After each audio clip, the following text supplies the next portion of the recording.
friends and loved ones around the world, and welcome back to Classic MMA Revival. This is another duo episode. I'm joined by Alistair from Australia. Hello. How are we all? I am, of course, the most dangerous man alive today, and we're going to be watching Vale Tudo Japan 1995. This event was held on April 20th of 1995, and it was held at the Nippon Budokan Hall in Chiyoda, Japan. We are going to be treated to a tournament, and I don't think, do you know, is there any one-off singular bouts in this, or is it all two? Yeah, there's two. One of which is iffy, and one of which has the greatest finish I've ever seen in an MMA match ever. So, looking forward to that then. Those must be used as like the breakup, so the tournament isn't straight, right? Well, they would be, except again, they've decided to stick them on the end. Oh, for some reason. Oh yeah, that's right. I remember. Yeah, last time they did that. Okay. So I don't have a whole lot of information. I'm pretty much going to lean on Alistair's knowledge here, his expertise, which he has plenty of.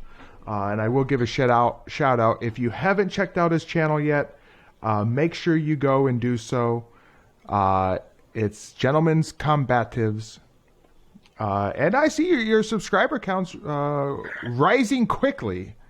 Yeah, I got no idea. I got a 500% increase in subscribers because of one particular video. So there you go. Yeah. Still not enough to be worth monetization to YouTube anymore. Right. Well, I know you did that pro wrestling in MMA sequel. Yeah, I actually monetized that one thinking, oh, you know what, might get some beer money. No, it will never be enough beer money. Right, yeah. I think I've toyed around once with monetization, and if making 20 cents over the course of a week is anything to go by, that's pretty much how it's gone on our channel. So, well, you've got 1,000 subscribers, so you're still allowed to. You'll be fine. Yes. What, they won't let you monetize because you haven't hit a subscriber count? Yeah, despite having more watch hours in the past, like 5 or 6 times the required amount of watch hours in the past 12 months, because I don't have the subscribers, not allowed. So YouTube don't want to give me the $2.50 that I've earned so far. Well, so they're withholding that until you have 1,000 subscribers? Basically. Well, then they'll demonetize. Oh, it doesn't matter. I don't really want to go into it because it doesn't really fucking matter. They're holding $2.50 hostage. Exactly. That's my $2.50. I put 14 hours work into that video. Yeah. So much time on the internet. Well, if you're ready to go, I'm ready to go. I'm ready to go. Do you want to count us down? Yes. So press play in 3, 2, 1. Play. We're going.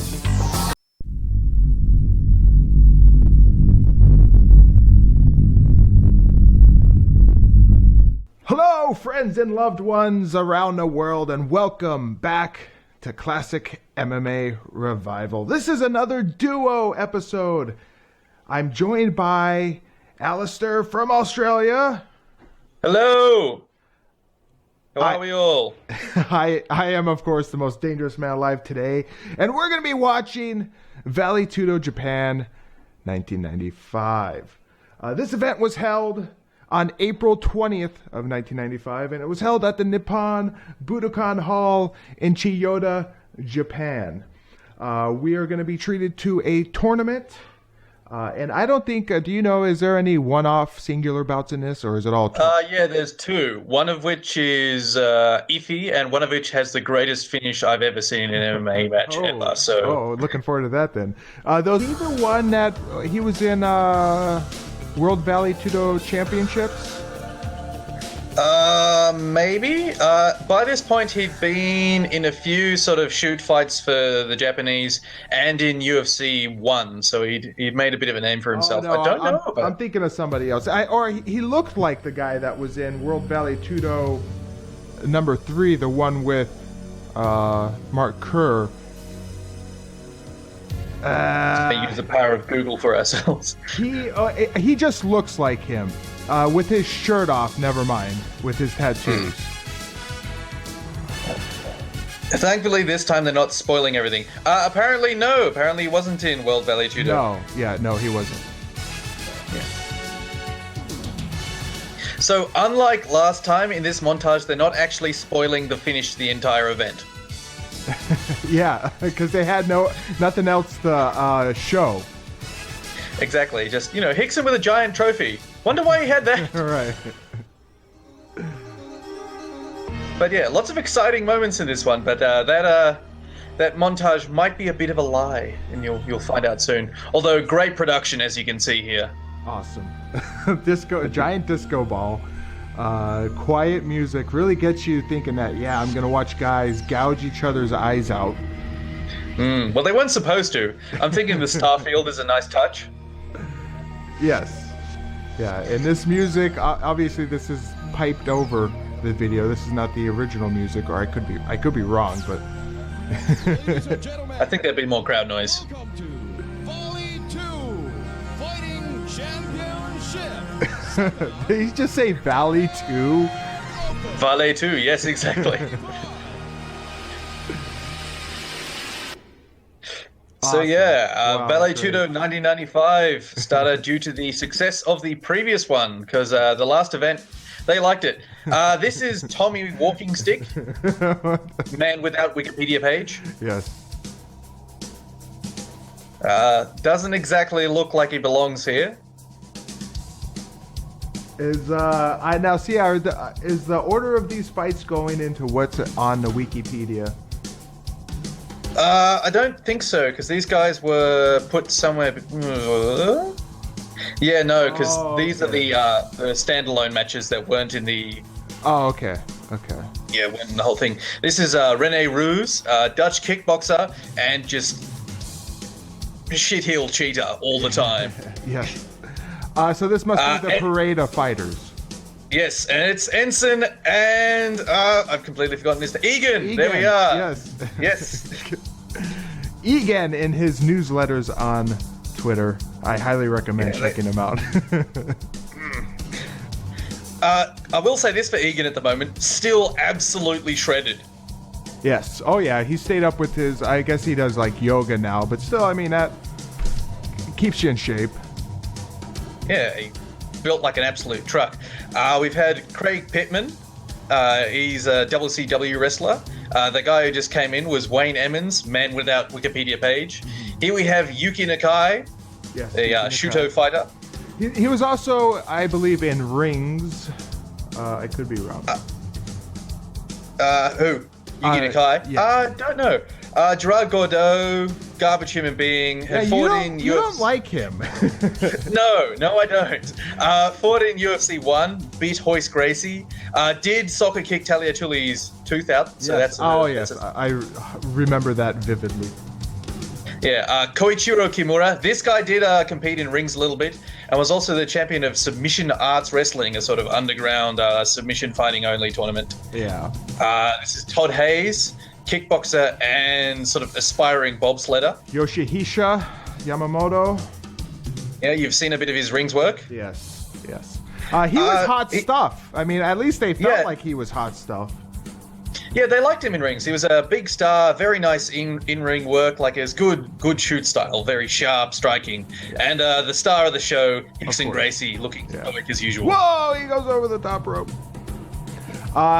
So this is bad fortunes for Yamamoto. He's going to be taking on Rickson Gracie in the first fight, or the first round. Yeah, I never understood why people did this with the Gracies. They always stuck him up against somebody else in the first round, and that way you just completely eliminate your contender. Yeah. Just off the bat, you don't let him build up over the course of the show. Right. Yeah, because there was I would say that Yamamoto was the great Japanese hope. There was as was I've completely forgotten his name again. The guy last time, my favorite guy. I've completely forgotten who he is. You're not thinking of Nikai, are you? No, I'm not. Hold on. Got to Google him now. I'm never going to forgive myself. The Wajiyutsu Keshukai guy. that's going to be no help to you at all. Kimura. Yoshinori Nishi. There we go. I've remembered. Yeah. Out of the red corner. So he probably could have cleaned up most of the that tournament, but here they stuck him up against Rickson in the first round. And here we have man without Wikipedia page, ninjutsu master not Chris Plus. I've opened up the wrong thing. 24 years old from Los Angeles. There he is, Wayne Emmens. Wayne Hello, Emmens. back close to that. Yes. Ninjutsu. And his corner. Yes, ninjutsu. The best combat art. And his corner is the best dressed man on the entire show. The man in Zubaz pants and the cutoff. There we go. Craig Pitman, Pitbull Pitman. Craig Pitbull Pitman. Yes, nice English announcer.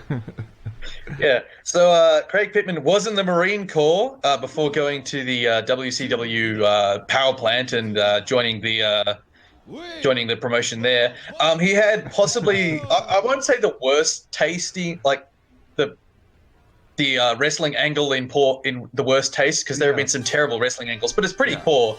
Somebody else who was also in the army was booked in the story as one of his like subordinate soldiers, and he'd left him to die in the first Gulf War. There was I'm trying to think of the angle of I forget what it was, some independent promotion where the guys, they came out in KKK hoods and they were fighting. I can't remember the black wrestler, but a very bad taste.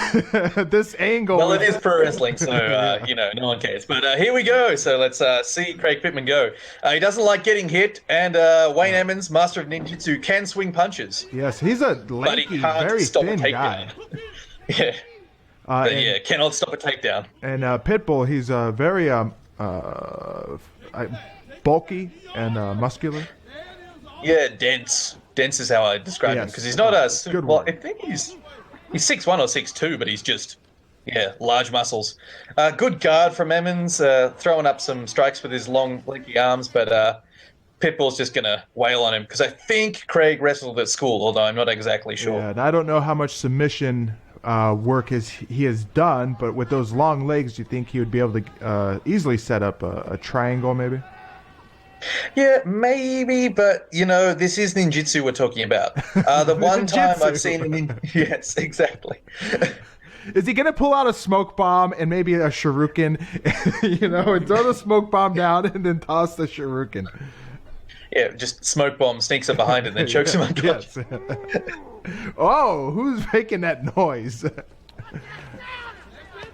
I've got no idea. Somebody just growled. Oh, it might have actually been Craig. He's getting serious. Well, this is I don't know if it was sort of co-promotion with WCW, but WCW did have a thing going on with New Japan at the same time. So maybe that's how Craig got in. Yes. Yeah, it's about time the refs got in there to break it up. They were all in the ropes. Conveniently they are. Yeah, they're slightly tighter than last time. Yes, so the ropes last time were very, very bad. They were a bit of an issue. And they're doing the whole stop, don't move thing where they scooch the guy over to the middle, which is always, super fun. They can't just rely on the person to get up and lie back down in the same spot. Exactly. It's like, okay, stand up, move. The crowd don't like it either. A couple of whistles. But yeah, so now they're going to put him back with Craig on his back. So this is going to be a shit spot for Wayne Emmens. Yes. And Craig's moving well off to us. Yeah, spiral ride. So he's just wailing away on Wayne's head. Good control here from Pitman. Yeah, and you see how he's hooking that leg? That tells me he wrestled at school. Yes. The way he's sort of sucking that in all the time. Right. And this is the Khabib Nurmagomedov position, the sort of wailing from that one ride. Yeah. Oh, he's got an arm. Oh, now he's gone over. Head arm choke. Hey, tapped out. That's it. Yep. Get off me! Okay, wow. Yeah, I wonder if Pitman had wrestled in the Marines. I know they have a wrestling program in the Marines, and I think Bobby Lashley, I don't know if he was in the Marines, but wasn't he the champion wrestler in whatever service he was a part of? I think so. Also, shit, I am just doing terrible. Neil Magny, I'm terrible with names today. Neil Magny was a guy there. You could hear Wayne Emmons' corner, the ninjutsu guy, yelling out, "Don't tap." Like, I do love those fucking pants. Those pants. But seriously, those 90s flavored pants I love them. You can't get that quality anymore. I'm on the lookout for a pair of American flag parachute pants. Yeah. Because I think that will be a great outfit. All right, here he comes, Yuki Nakai, sort of Shuto's big hope in this tournament. Yes. And he's got the Shuto monster Noboru Asahi, or just Ahi, I don't know, in his corner. And once again, Noboru Asahi isn't wearing pants. Yeah, it was the same thing last time. Yeah, so I don't know why he does that, but apparently he just decides to wear his Vale Tudo shorts out to the ring, even if he's not fighting. Now, he just did the sumo thing. Is he implying that sumo is his background? Perhaps, or maybe he's just getting a big stretch. As a sumo wrestler, you know, he might be a little bit undersized. Yes, just a little. And here he comes, unironically, my favorite person in the entire tournament, Gerard terrifying Gordau. Yeah, he's got the eyes of a killer. Yeah, and he has the tattoos of a gangster. Yeah, he's got on one of his shoulders a swastika, but it's running the other way, so I think it's the Buddhist symbol. Okay. But either way, it's just, you know, a poor decision. I think he's got that as a Buddhist symbol in sort of a troll sort of way. You know, like, it's not the Nazi symbol, it's the Buddhist symbol. Wink, wink.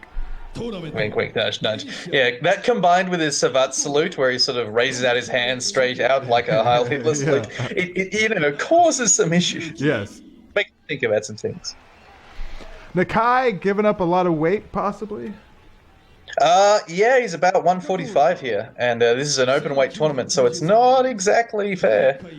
Now, I mean, Rene is still pretty thin himself, but he's a good 5-6 inches taller than Nikai. Yeah, he's 6'4", if I remember, but you know, quite possible I don't. What is this music? Yeah, great, I love it. But, it's like I'm watching a Rocky movie. Yeah, getting us all hyped up.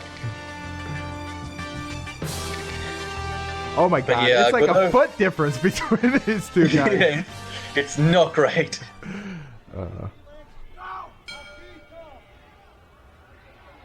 All right, here we go. And Yuki Nakai's fainting around at the distance. There's a lot of juking and jiving. Oh, God. Bad idea. Yeah, and he's a shot. He's holding the ropes! The cheating fuck. Yes.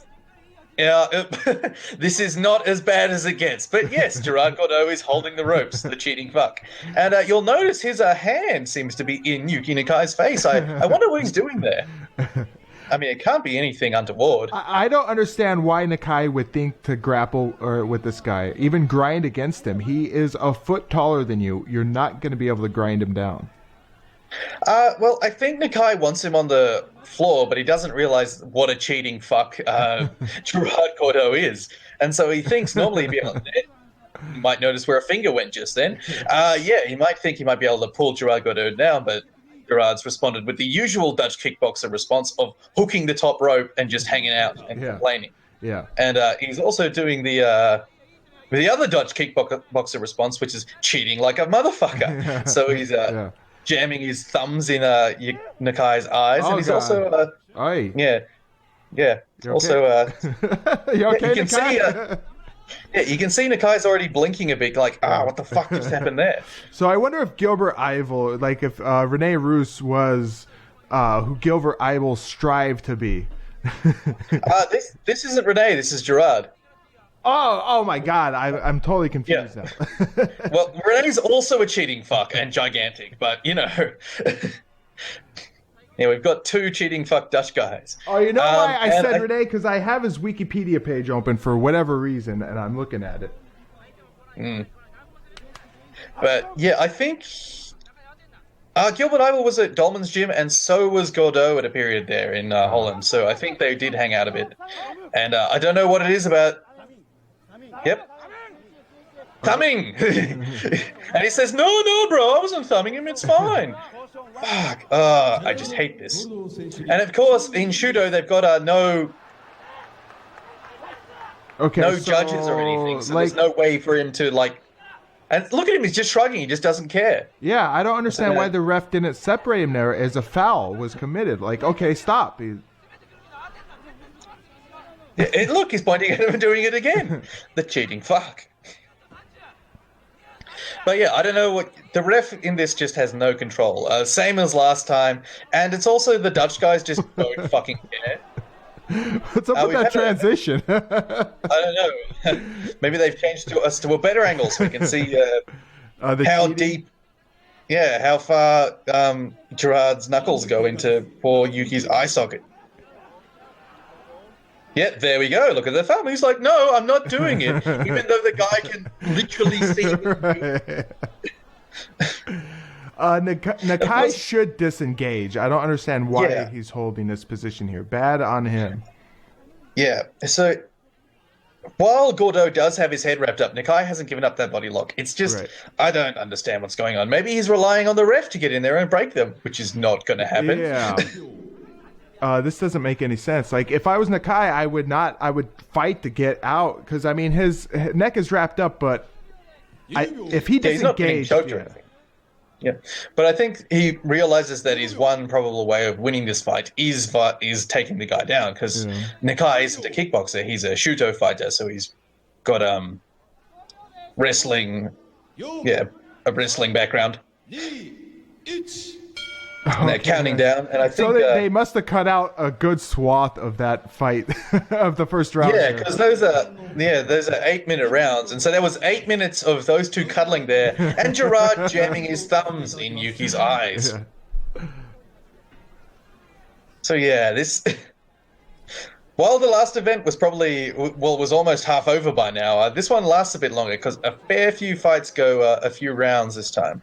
Yes, including this one, which goes for more rounds. I won't spoil how many, but... yeah, for a few. Oh, and he's flopped down, which is a better way of getting in, and he's trying to wrap up the leg. At least he's a good distance away from the thumb. Yeah, that's a good thing. At least he's not getting his eyeballs trying to remove them. I think Gordau was trying for a cross heel hold there briefly, but I guess they don't have any rules on holding the ropes, which is ridiculous. Yeah, well, they don't have a foul system. They've only got they don't have a judge's decision, so there's no way for them to penalize the guy other than to either disqualify him outright or say don't do that. Yeah. And for some reason they're just scared of disqualifying. But soccer kick there right to Nikai's face. And because Gordau is a cheating fuck, he can just hang himself up on the ropes and doesn't have to worry about the hold. Right. And it's easy to keep his weight on that leg. Yes. Yeah. Because Nikai needs his weight off it in order to lock it up. Oh, and his eye is already looking... not bad. Great. Yeah. Yeah, so this is the fallacy of this event here, is the fact that they didn't even implement even the most basic of rules needed to have even a no-holds-barred event take place. Well, see, the thing is, holding the ropes and... if you watch Choke, which is a documentary about this event, sort of follows a few of the fighters. In the press conference they had the day before, they talked through the rules. They're like, no eye gouging, no biting, you can't soccer kick when they're face down, and you can't hold the ropes. But the referees just aren't sort of following the own rules that were established. Yeah, they're not enforcing them in any way. But yeah, so now we're tangled up here in an interesting spot. Gordau keeps on trying to pinch the toes or turn the toes, which that might work. Yeah, maybe. But the thing is, I think Nikai's gotten a bit sort of rocked for one, unhappy with his eye being gouged for another one. But he's gotten sort of leg lock happy, where he's forgetting that he can also sweep or maybe move to something else. Punches to the back of the head, and the ref's telling him to stop, and he doesn't want to. Yeah. Yeah, see, that right there, Yeah. you just call a DQ there. Right, yeah, like But- you refuse to stop striking even though a ref was in front of you. Yeah. So I don't know what it is about a particular brand of Dutch kickboxer. Like, Bas Rutten never had this problem. Like, No. twice in his time in Pancras, he did a foul, and he was immediately extremely apologetic. But a lot of other Dutch kickboxers, they're just like, nah, we're going. Right. Just gonna go completely apeshit and ignore every instruction that I receive from the ref. We're seeing some Sakuraba kicks from Gordau, which is interesting. Yeah, but he's not putting a whole lot of effort. He looks like he's not really focusing on that. Yeah. He's probably wants Yuki to stand up so he can go back to eye gouging him. Yeah. he's trying to figure out how he can get to that eye. Exactly. He's looking down at him like, how can I get down there into that eye? There's like 6 feet between my thumbs and his eye sockets. You know, how am I going to close this? But yeah, I don't know what it is about the Vale Tudo Japan events, but they just turn into a shit show for some reason. Well, for what 'Cause they they have, ran the ref, the main ref in here, and I've seen this guy before. I've seen him at U Japan. I've seen him at Universal Vale Tudo Fighting 1. That ref that's in there right now, I think I might have even seen him in a Pancrase or two. He's terrible. I don't know about Pancras because they've only got 2. They've got Kosuge Kenji and Hiroto Soichi. So those 2, despite making some shitty calls, they sort of get the hang of it fairly quickly. Whereas this guy, he's had Shuto. Like, they run Shuto events fairly well, and people don't cheat quite so terribly. Yeah, so it was U Japan who I seen that guy from, for sure, which was another kind of what the fuck Shit show. event. Yeah. But they seem scared of either sort of disqualifying somebody or What is the ref actually doing? He's bouncing around himself trying to trying to stay fresh. But yeah, we're coming up on the end of this round. There's only a few seconds left, I think. Yeah, so that's why this rip is 2 hours. They've taken out a good fair bit of stuff here. Yeah, well, for this we can be thankful because in the previous round it was just thumbs and eyes, Yes. and in this one it was just kind of soccer kicks. Yes. And yeah. But, Yuki Nakai actually had some success this round. He managed to initiate the leg lock fight and didn't get his eyeballs removed. Yes. So there you go. I think other than that, his game plan has been poorly designed. Yeah, just sort of flopping around. Okay. Round 3. Do we really need a countdown to the start of the round? Apparently so. He's back to fainting, but the problem with fainting boy. like that is when you don't Not actually good. hit the guy afterwards. Oh no, we're back here. And the crowd's excited, but they really shouldn't be. Right. And you can see all the referees are there watching to see where Gordau puts his hands. But he's decided to hook the top rope again. And was he fixing his glove for him? Okay, He's fixing his glove. you So can we leave You can leave your arm over the rope, that's fine. Yeah, I was But you thinking- can't have your... I was thinking Can't he was have your going to unhook his arm. And I was going to be like, okay, great. No, he fixes the fucking glove. Make sure your thumb's clean so you can just jam it right in there. And you saw that punch; it was with the thumb at his eye. It was fucked. So yeah, this is why I hate Gerard Gerdeau, and this is why quite a few people do. Yes. But even apart from this event, he was always a cheating shit. Yeah. Just a loathsome cunt. Well, we'll go that far. I'm Australian. I'm the only person who's supposed to say cunt. But yeah, in his rings, he appeared in rings. He had a sort of kickboxing or rounds-based match against Masaki Satake, and he just punched Satake in the face, despite the fact that it was only open hand striking. He beat Royce Gracie right in the arm when he was getting the choke in. That's why Royce held on so long after he tapped. Yeah. And yeah, this time he just jammed his thumbs in Nikai's eye sockets, which is just awful. I wonder if he fought since here. I hope not. I see this as his last MMA fight. Yeah, well, I hope he got blacklisted completely in Japan for just because this is just god awful. Mind you, they let Gilbert Ivell fight again after after things that you haven't shown, so I won't spoil. That is something to look forward to in the next Pride Resurrection, and you have to look very close. Yeah, real close.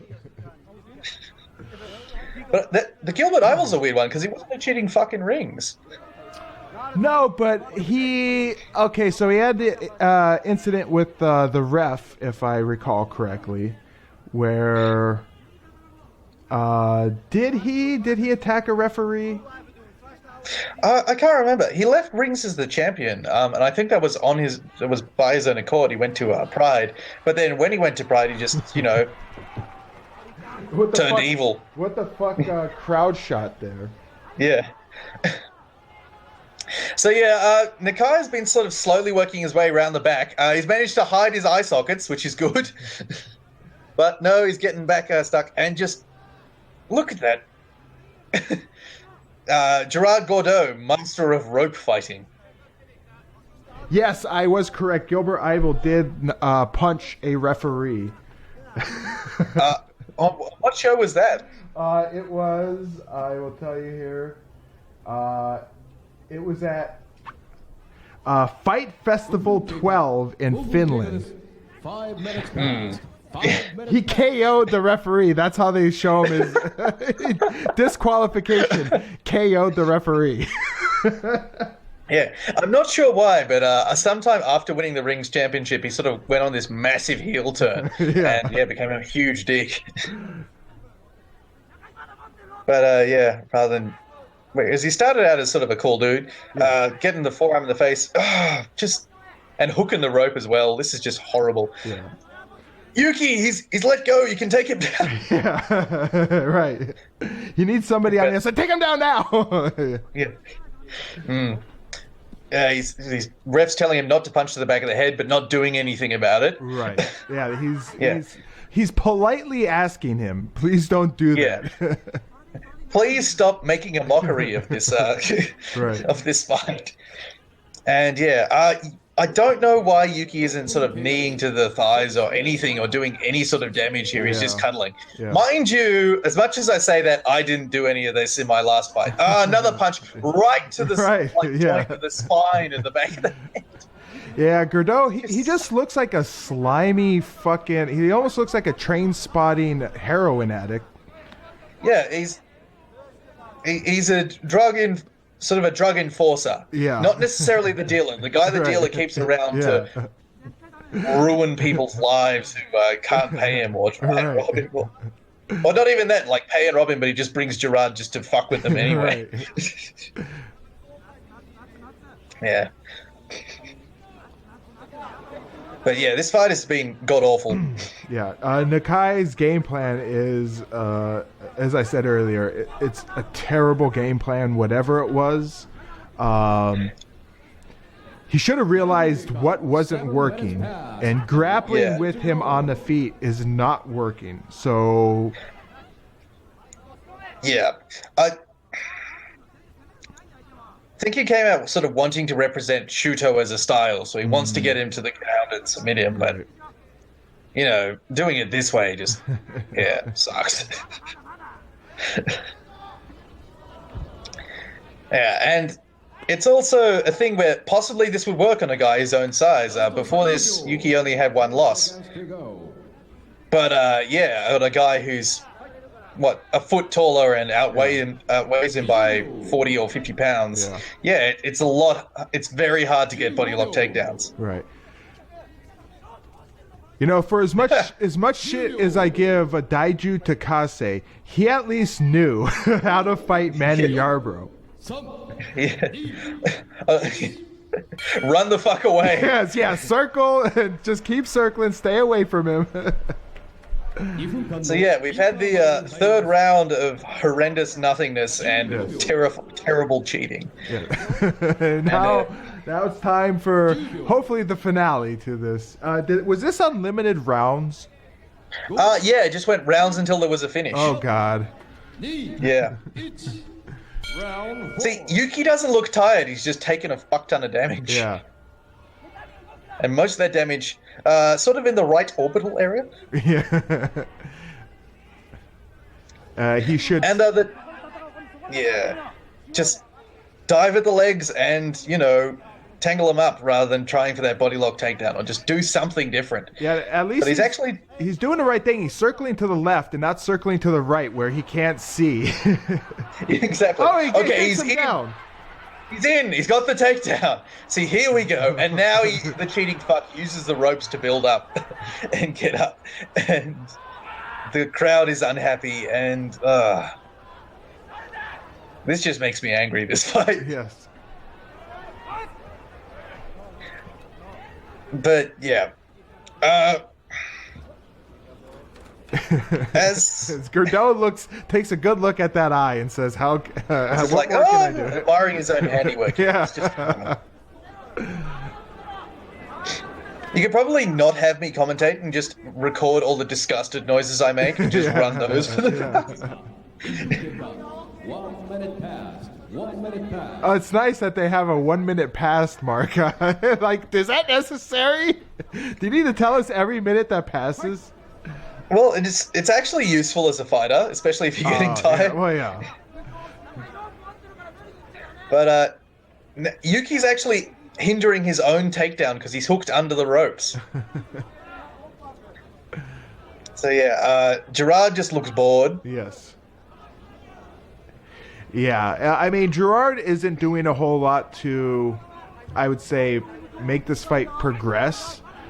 He is kind of just being lazy and holding back. Well, he understands that if he goes to the ground, he's pretty fucking lost because, as guys go, he wasn't the greatest submission fighter. In fact, he has none. He is trying for an arm in guillotine, though, which is interesting. But he's not going to get that because it's way too loose around the far arm. And Nakai's just happy that his eye's safe for the moment. Yes. Although he is sort of mucking around. Oh, and he's hooked under for the leg. So now we'll see where this goes.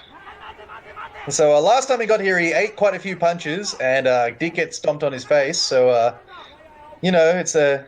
it's not exactly the world's safest spot. I don't think Gerard knows how much danger he's in here. Oh, well, he's fucked now. Oh. Yep, there you go. Well done, Yuki Nakai, you absolute fucking hero. Wow. And look how happy he is. I can see that coming. Yeah. Because he smartly trapped the toes, obviously, and it was going to be a heel hook, but, I mean, Gerard Gerdeau didn't have any clue what was coming. Yeah, and you can see how quickly that fight could have been won if he'd have been able to get Gerard to the ground. Yeah. But Gerard, being the absolute cheating fuck, prevented that from happening. He's out of there. Well, for way too long. Yeah. So what would become of our awesome Gerard Gerdeau? He would never fight in any combat sports after this ever again. Good riddance, you reprehensible cunt. Yes. And yeah, Nakai's pumped, and this event sort of makes him a bit of a folk hero in Japan, and he deserves it too. Absolutely, but he needs to go tend to that eye immediately. Yeah. Well, if this wasn't Japan, a commissioner would say, yeah, you can't go out. But you know what? This is Japan. Get back into the ring, this is Japan. You're not done. Yes. Most of your limbs are still attached. Of course, famously, Nakai would refuse medical treatment until after the damage was permanent. Yeah. Here we have Koichiro Kimura. He wrestled at school, and he was the champion of Submission Arts Wrestling, which is a sort of not very well-known submission-only fighting championship. He also competed a couple of times in rings, and here we have Todd Hayes, dopey-looking American corn-fed boy. He's only here so he can spend the prize money on buying a bobsled. I'm not actually kidding. That's why he's That's his reasoning. Oh, he wanted to be the pilot for the American bobsledding team in the '96 Winter Olympics, and to do that, he needed his own bobsled. His nickname is Hollywood. Yeah. Well, square-jawed. Bit of a doughy-looking Koichiro Kimura. He hasn't been on that Ken Shamrock diet. Todd Hollywood Hayes. Where's he from? Is he from? I don't understand how he gets the nickname Hollywood, especially if he's from Mid-America somewhere. Dude, I got no idea. His coach, Dane Apollo Cook, was famously recorded as saying that whoever beat Rickson Gracie would be the man who beat the man, and whoever won this tournament would be the man who beat the man who beat the man. Well, interesting note about Todd Hayes and his bobsledding exploits. He would actually win bronze medals and silver medals. He won a silver medal at the 2002 Salt Lake City Olympic Games. So, he's one of the good stories from this event. And if you watch Choke, the documentary, which I highly recommend everybody does, it's on YouTube for free. You see his story. He does whinge a fair bit. Nice single leg by Kimura, but his head's right in a guillotine. But he's sort of only in half guard, so he's not exactly in immense amount of danger. And with his arm in there and a guy who's mostly a kickboxer, we don't really have to worry about it. Also, Todd keeps letting you go to punch him in the body. Yeah, and I'm looking at Kimura's pants here. You'd almost think that, those are like Shudo pants. I've seen like that style before. He wasn't in anything before this. He wasn't in Shudo. So he had a couple of worked matches in rings, and there's a little bit of ground and pound here, which is good work, but he probably won't be particularly good at that because of the rule sets he's competed in before. And he completely missed that ankle lock, and he's dived in for the takedown again. But what he was in was called submission arts wrestling. It's this. You will not be able to find. You will not be able to find any shows of it. I've got one tape which is a sort of instructional from it, but otherwise, it's very hard to see. And Todd's trying for this sort of Peruvian necktie, although it's a Illinois corn-fed Middle American attempt at it. So he's just trying to pull off Kimura's head. And Kimura is not doing a very good job of sitting out.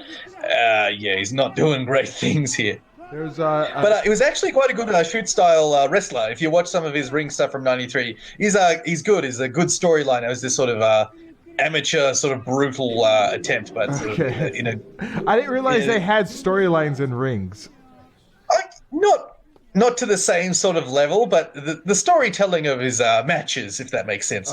Ring psychology, as Stone Cold Steve Austin would say. Right. Yeah, so he's not particularly technical, but he is, when he catches something, it's a brutal sort of strong attempt at it. Yeah, and I even checked the Real Hero archive, and there is no Saw events.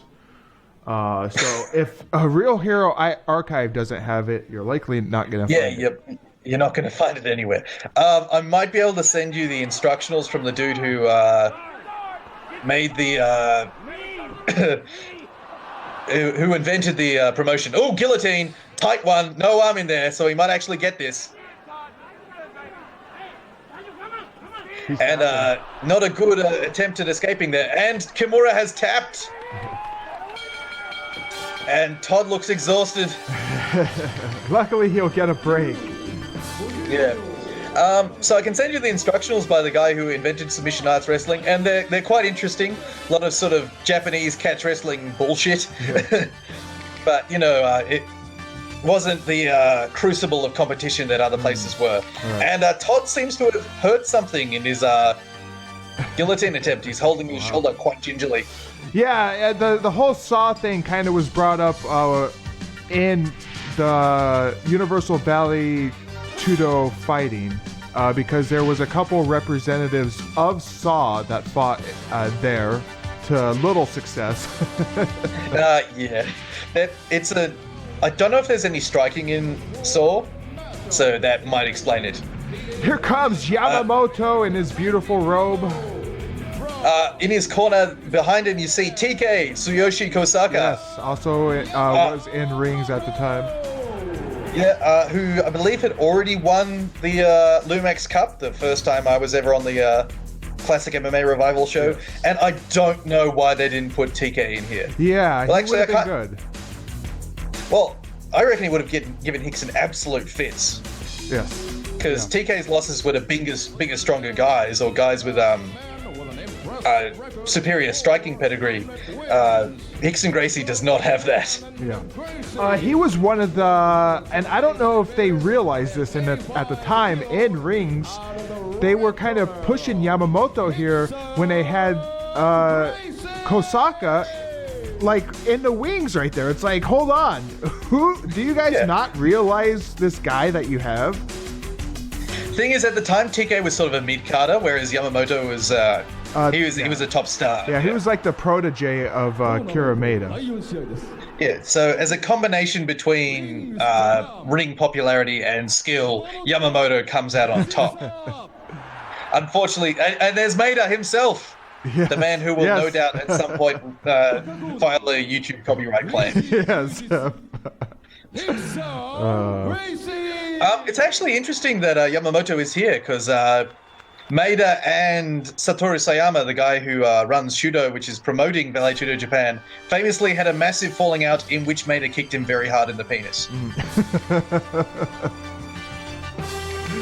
So yeah, maybe they've glossed over that to allow them to fight. Yes. Yeah, Yamamoto. I don't know if I'd say what could have been, because I don't really know how much legitimate skill he had.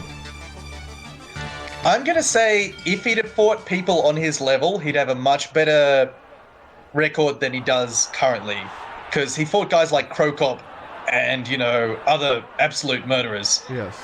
And Yamamoto, unlike every other Japanese fighter, has decided to take the shitheel direction himself, and it's hooked the ropes. Well, he's given Rickson a fight. Yeah, so he's decided to use the most effective takedown defense and hook the ropes. Yes. But he is getting punched in the face. Now, see, if only Masakazu Funaki would have been this furious in fighting off Rickson Gracie in the fucking corner. Yeah, I've got no idea what it is about Funaki, but sometimes he just sort of has a nap in the ring. Yes. That was one of those times. So I'll give Yamamoto props here because was furiously attacking Rickson Gracie. Great. Yes. Yeah, well, now he's kind of stopped doing that. He's just sort of headlocking him and getting punched in the face. So he needs to go back to doing what he was doing just 30 seconds ago. Yeah. He's sort of heel kicks to the inside of the thigh, sort of schoolyard offense here from Yamamoto. Yeah. Elbow him, yes. No elbows in the Vale Tudo rules. Well, the refs aren't enforcing anything else, so what the fuck? Exactly. But yeah, Rickson's actually sort of working inside wrist control and nice uppercuts here. And he's gone to body lock, but Yamamoto, master of sort of heel tactics, is using the ropes to... I think I know why they weren't enforcing the hooking of the ropes for Gordau, because if they did that, they would have to do it for Yamamoto, and they said, well, hold on here, Rickson Gracie, we better not enforce these rules. Yeah, better give Yamamoto as good a chance as possible. Yes. So yeah, Rickson is he's trying hard on those punches. You can see him grimace before throwing them. Oh yeah. They're interesting. They're both in white. Yeah. That was Yamamoto, a hard shot. Yeah, he's getting wailed on here. Yamamoto had multicolored ring gear in rings. Nice variety of primary colors. After this, he would he'd change his style, but I'll wait until the end of the match to talk about that. There he is, wrapping up that punching hand, and he's looking off into the distance going, chopping shots. Woof. I'm getting wailed on here. This is not great. Yeah, this is kind of almost Yamamoto month because obviously Yamamoto's going to be in the next Pride. He makes his debut, Pride 16, which we'll be watching soon. we're seeing him here. We saw him in that Rings event. So yeah, it's like just coincidentally Yamamoto month on this channel. Well, you know, as a guy, he does deserve it. He's quite a good shoot-style wrestler, and he was an okay fighter. Yeah. We'll give him that. Yeah. Better than his record, worse than his competition. Yes. But He is getting fucking reamed here. Yes. He's decided to get sick of. He's gotten sick of getting punched in the face, so he's turned back into Rickson to take some of the sting off those. Yeah, he needs to go back to his offense here instead of just holding back. He needs to give Rickson Gracie something else to focus on. Well, I think this might actually be a problem with his sort of Rings background. Is when they were in the ropes, they get broken fairly quickly. Yeah. He might be confused. Well, yeah, he might be concussed slightly. He's like, why aren't they breaking this up? He's sort of pulling half guard here, grapevining the leg. But yeah, he's just getting wailed on by Rickson. Rickson's trying for another takedown, but the ropes they're always there. Oh, heel kicks to the ass from Yamamoto.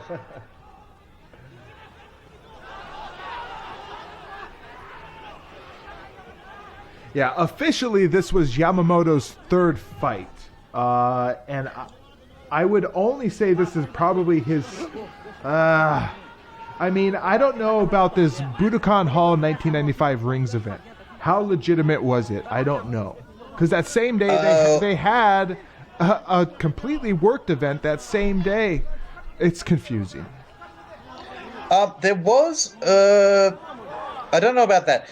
Back in 1993 at Battle Shot in Nagata, he had a fight with Willie Peters, which was definitely a shoot, based on the amount of clenching in the corners and being boring. Yeah. They don't work matches like that. Right. Yeah. And yeah, so he had experience, but yeah, I think he was a dojo fighter, so he was good there, nice grappling, and he was sort of Akira Maeda's boy. Yes. So I think that's why he got sent here. Whereas Tsuyoshi Kusaka, with a significantly more impressive, legitimate background, I reckon would have, done a bit better, or at least done something in this fight. Yeah, so on January 25th, 1995, Rings had their final to their Mega Battle Tournament 94. But apparently on that same day, they had a legitimate event called Budokan Hall 1995. And I drummed all this up when I was doing research for Yamamoto for the next Pride. I can't tell you about any of the particulars of these events, except maybe the Mega Battle Tournament final, because I actually have that event. I don't know what the Budokan Hall 95 event was. All I know is he fought Hans Niemann there and was KO'd by a punch. So I assume it was a legitimate event. Well, that would make sense. Diamond was a big dude and could punch. And, yeah, there's a few losses by Yamamoto which are about that sort of length. Although Yamamoto's biggest win was against Chris Haseman. Bad dude. Yeah. So, he wasn't terrible. Still, you never know. Mind you, this match is, however, quite terrible because we haven't really moved. Yeah, and so Yamamoto, again, here is another game plan that has fallen apart. He's turned into Mind you, he's got a guillotine here and the crowd have gone insane, although it is not tight. He's got a bloody mouth. Yeah, he's trying on it, though. Rickson does not seem worried at all. No. If anything, the rope is going to impede. Yeah, he moves it over now. Yeah. But he's lost it. And he might get thrown out of the ring. Yeah, he's lost his shit. Yeah, Rickson dumps him out of the ring. Wow. He kicks him. Disqualify him. Yeah, the other referee's gotten in and shaking his hand. So Yamamoto, both feet have landed on the floor. He has been eliminated from the Royal Rumble. 10 seconds to go. Yeah, And the Hoyler Gracie's come over to stab Yamamoto in the back.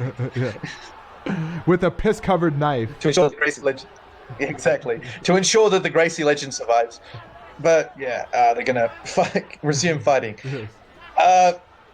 So yeah, Rickson did that mostly because he gotten pissed about Yamamoto hooking the ropes for so long. And I can but understand. He's gone back to it.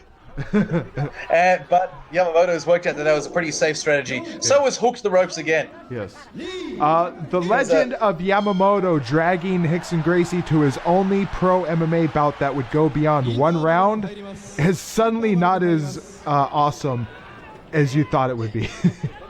Yeah. Because he got there by hooking the ropes the whole round.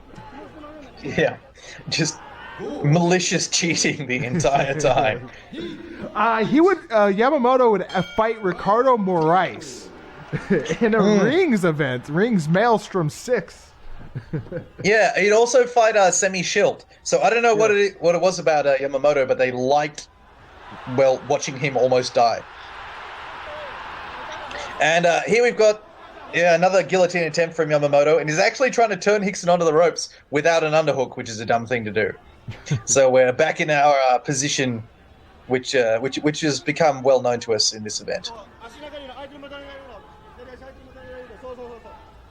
Nice little baby body punches there from Rickson, and we're back in the guillotine. I don't think his arms have the energy at all to be able to pull anything off. And is there no enforcement of the corner rules here? I see the Japanese Yamamoto's corners over there. I see Hoyler down there. Yeah, everyone's everywhere. And so here is this guillotine. This is sort of Yamamoto's famous moment. Yes. So he's got to catch it. And this is actually moderately concerning Rickson. It is him sort of angle around.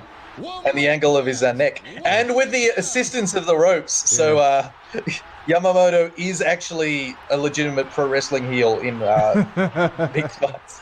Yes. Yeah, there is no enforcement to the corner rule here. The corners are everywhere. Mater's shoving Hoyler around. Yes. And Hoyler is trying to get in there to Rickson gets out of it. Yeah. So that moment there was sort of Yamamoto's claim to fame.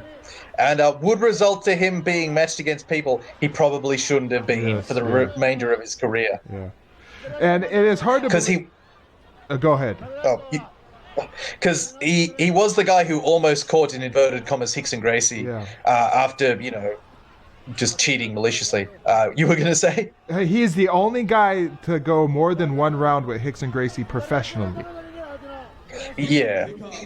2 minutes past. So that is that. I guess that's his second claim to fame would be that. Nobody else could last longer than a round with Rickson Gracie, although he fought. Come on, he fought Takada twice. Yeah. Mind you, Takada does have the claim of being the man who dropped Rickson with a body shot. Yes. He did get off that lucky shot, which I think Lucky, it was a beautiful name. Shocked the world. Exactly. Yeah, the rest of Rickson's professional record here, at least after Vale Tudo 95 here, he would only have 3 fights. 2 against Takada, and then one against an old, injured 30 fight. Broken down. More than 30, almost 50 fight Funaki, yeah. But, Funaki should have won that fight. I'm still salty. Yamamoto's trying for a double wrist lock here, but he's fucked himself up in the ropes. He's actually hindering his own attempt. And Rickson's trying the same method as Yamamoto and has grabbed onto the ropes to prevent him from pulling it around. So, everyone's cheating equally here. Yeah. Say what you will. I guess Rickson Gracie, to me, he is he is a legend. I'll say for sure he is a legend, but just how great of a pro fighter was he? Like looking at his record and who he fought. He ducked Sakuraba. He ducked Marco Huas. He ducked Boss Rutan. Boss Rutan had called him out twice openly. Once when Rickson Gracie wasn't in attendance, And Rickson Gracie just never acknowledged it, just ignored it. 4 minutes past. Well, 4 minutes you, past. with Rickson Gracie, you're either sort of all in on he was the best guy ever, Rickson by armbar to every single response, right, or you're deeply skeptical of the whole thing. And he was an excellent jiu-jitsu guy, but he did kind of fight a bunch of scrubs. Yeah. He definitely protected his professional record and his legacy, so to speak. Commanded high paydays. Yeah, exactly. A fighting career, it's like a bank robbery. You want to make as much money and then get out of there before it all catches up to you. Right. And Rickson did that. He could demand quite a lot of money. Some guys stayed a little too long or just couldn't stay away. Mark Kerr, or because Mark Kerr famously said, if Mike Tyson could blow $100 million, I definitely can blow $2 million. Saying that's what he made over his, fight career in the 90s.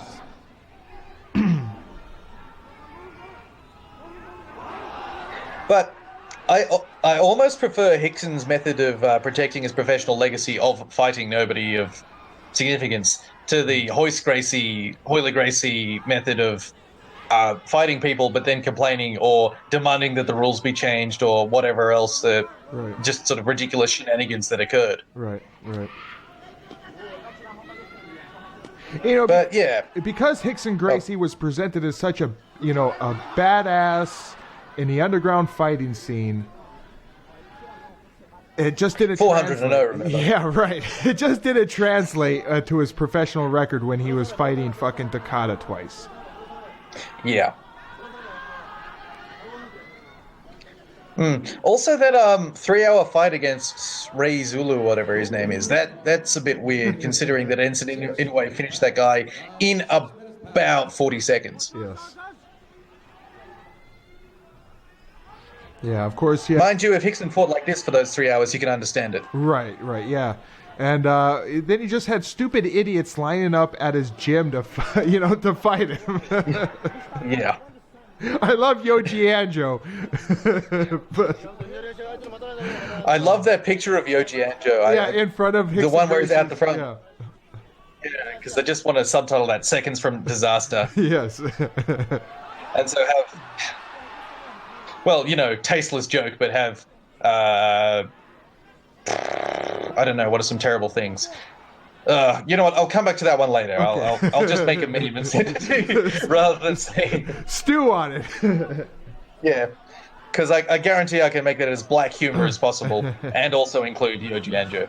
Still, but this is just heinous. I don't know what it is about fights with Japanese guys who are normally exciting against people who are quick finishes. They just sort of result in this shit. Yeah.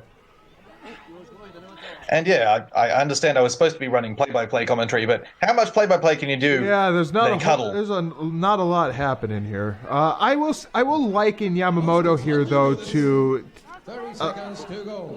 Kind of a trait that a lot of pro wrestlers, Japanese pro wrestlers, even American pro wrestlers typically take when they do MMA. They shell up immediately as soon as the shit gets real. They shell up. They shut down. They freeze. They don't know how to react or how to progress forward into the fight. Yeah, I'll agree with that. I feel like you need to have. You need to have some romantic music over that. Over those rounds. Take my breath away. That's what I want. So, yeah. Third round's going to happen. Yes. Wonder what sage advice Akira Maeda had for Yoshihisa Yamamoto.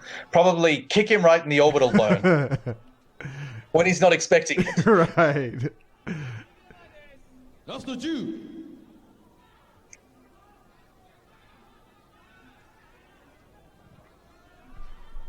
I don't know why they're having them stand around for so long. So what happened to the counting down? They've given up on their own format. They were counting down to the round start. Now they just don't care anymore.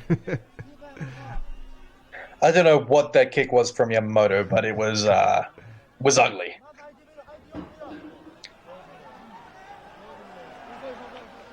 And yeah, they both look tired. And Rickson's actually backing away towards the center so that he doesn't get wrangled by Yamamoto and attached to the ropes. So this is perhaps what Yuki Nakai could have used a bit of. Mm-hmm. We're seeing that famed Gracie striking, the stance, pawing at each other. Yeah. The awesome Chin robotic right stand. Yeah. Nice stiff jab though. Snapped Yamamoto's head back, but Yamamoto is very tired. Yeah. Any boxer or puncher would have a field day with fucking Rickson Gracie's chin raised straight up in the air like that.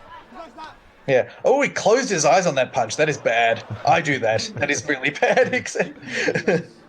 1 minute pass. 1 minute pass. But yeah, he's changed his style up, so now he's doing damage and getting out. Also with the Gracie front kick to the leg. Yeah, closing your eyes when you're throwing a punch, that is something that you have to overcome or like work at, because I don't know what it is about it. It is kind of like a natural reaction.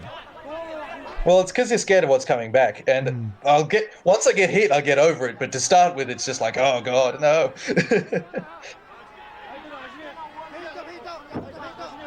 But still, yeah. So you can see how much stand-up Rickson is trained based on the fact that he, flinches super hard when he throws a punch. Yes. Mind you, he's doing better than Yamamoto in the stand-up. Right. He's at least striking here. Yeah, exactly. Yamamoto's throwing jabs back, so he actually pinged Rickson twice there. Not that he would have realized, because he's if he was smart here, he would push forward with just jabs and straights. But I don't think beautiful arm hook from Rickson Gracie there. It was sort of like his arm was flailing around like a nunchuck on the end of his elbow. It was if Yamamoto pushed in really hard and Rickson Gracie tries to pull guard, you just back away and make him stand up. Yeah. Or punt him in the legs properly and hard. Yamamoto just stamped on the floor like he was making the noise for a punch. Yeah. It's almost as if he's trying to mimic what Rickson Gracie is doing here, saying, oh yeah, he's doing some good shit here. I got to do it too. Yep. He's trying for that guillotine again, but this is not good. Body lock takedown, and Rickson's going to turn him away from the ropes here. Yeah. So this round has actually had the most action when they've actually considered a game plan. Yeah, this is the best round by far. Yeah, and bad half guard from Yamamoto. He's just been sliced straight through. Rickson's in mount, and this is a shit spot to be. Yes. Oh, the end is near. Yep, he's gone to turtle, which is he actually sort of stretched his foot out to touch the ropes there. So he should be. He's having sort of rings flashbacks. Yeah, he should keep going and just eject out of the ring. That's the only way I see him getting out of this. Yeah, not an actual terrible idea. So yeah, punches.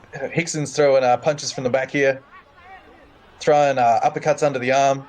Oh god! And now he's snaking in that choke. Oh, here we go. That's fucking not tight. Good. Yeah, it is. That is deep. He's done. Why is he? And Yamamoto is showing ridiculous budo and does not give a fuck. No, ref. I think he's out.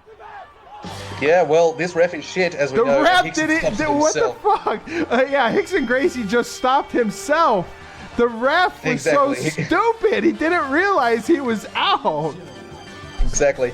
Everyone should fuck off and let TK deal with that. Oh because my god. Yoshi Kosaka is probably the best actual fighter there. Get this fucking ref out of here. What the hell was that? That's like a Steve Mazzagatti moment. I've heard about that. I didn't watch the most recent UFC event, but I heard that was heinous. Yes. There's people you don't want to be refereed by. Steve Mazzagatti's up there, and so is the unmerciful Steve Percival. He's an Australian referee, and he just likes, he wants to see the inside of your skull. Well, we're at the end of our first half of this Vale Tudo Japan 95. I think we boys need to take a quick break here, but we will be back very shortly with our second half of our tournament. As the semifinals have already kicked in this video, but I'm going to pause it right here because the video stops in less than 2 minutes. So cool. We'll take a break. We'll be right back. Don't go anywhere.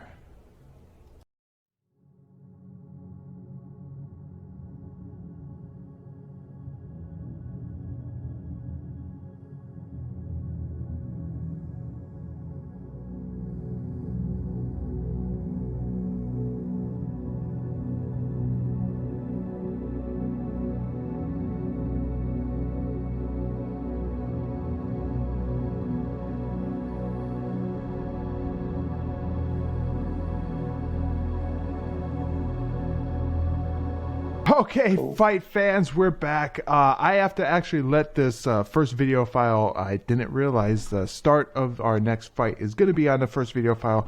So I'm going to play that, let that play out, and then I'm going to switch over to the second file, which at that time, Alistair will join us back in. He's still here. He has the second video file because this rip of Vale Tudo Japan was split into 2 parts here. So I'm going to press play here and let this second file finish out here.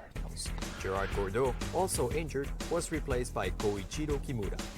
Now, ladies and gentlemen, please. So there they were just saying about something how Gerard Gerdeau, also injured, is replacing somebody or another. I don't know. No, so Todd Hayes is hurt, and so after this match they're going to have an alternate bout between the Master of Ninjutsu and Koichiro Kimura. Yes.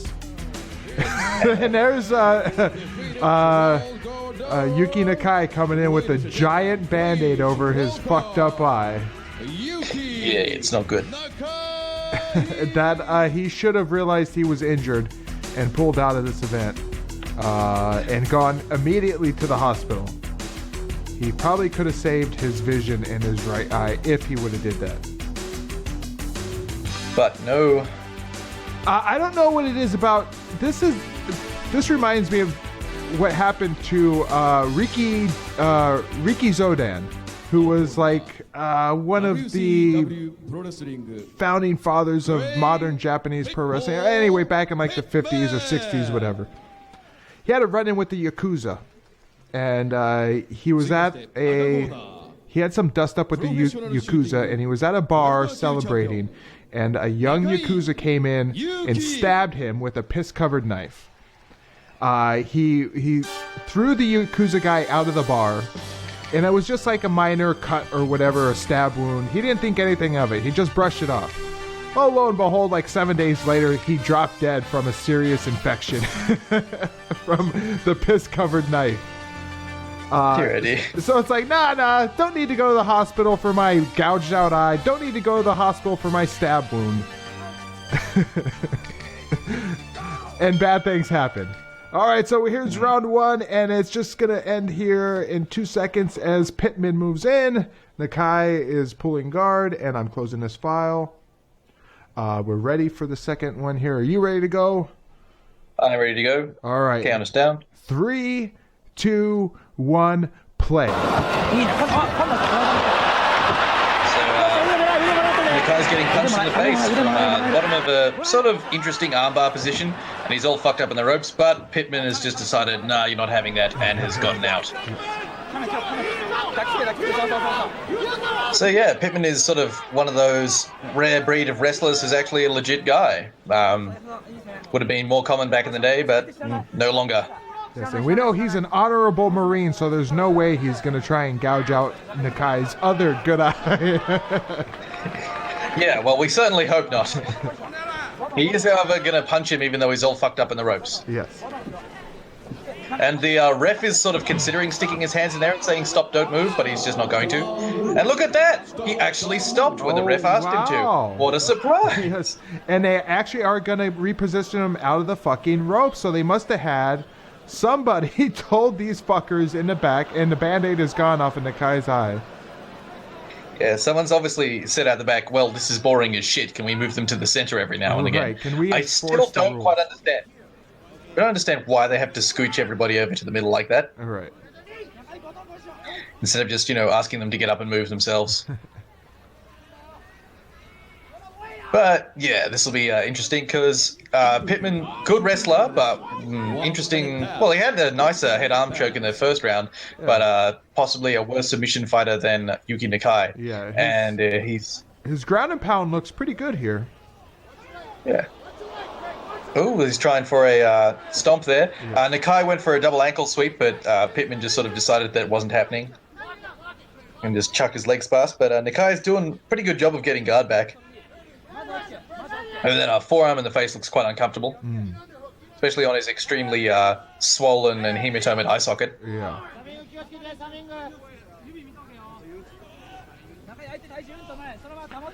Yeah, so Pitman here, I think he should continue with his ground and pound. It was working. It was looking good. Yeah, but Nakai's doing a pretty good job of tying up his arms there. You see how he's hooked the glove with his the crook of his elbow. It's quite hard to punch around that. You see how he's catching it each time. Yeah. So it's a good way to sort of stifle someone from the guard. 2 minutes past. Although it does make for a boring match. Interesting lick of the lips there from Pitman. He looks moderately lost. Ooh, Nakai's trying for another armbar there. Maybe even a shin choke, the way his foot was sort of feeding in there, but he's decided against that. And he just doesn't look happy at all. Poor little bloke. Yeah, I wonder at this point how much... I don't know if like he would be in outward pain from his eye like that. It might just be uncomfortable. Obviously, having it shut, you can't see out of it. It probably really hurt. Probably any time someone sort of goes near it, sort of touches sort of halfway down his cheek, it'd probably scream out in pain because of all the swelling. Right. But yeah, there's a rough hematoma on that thing. 3 minutes past. 3 minutes past. And Pitman's doing a sort of good job of making guard an uncomfortable place to be with the forearm chokes, but he could be doing a bit more damage.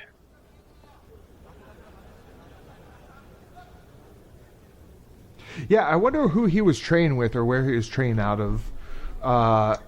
It would have been interesting if he knew, and I don't know how much he actually knows about ground fighting here or, you know, where he was training at, what he was learning.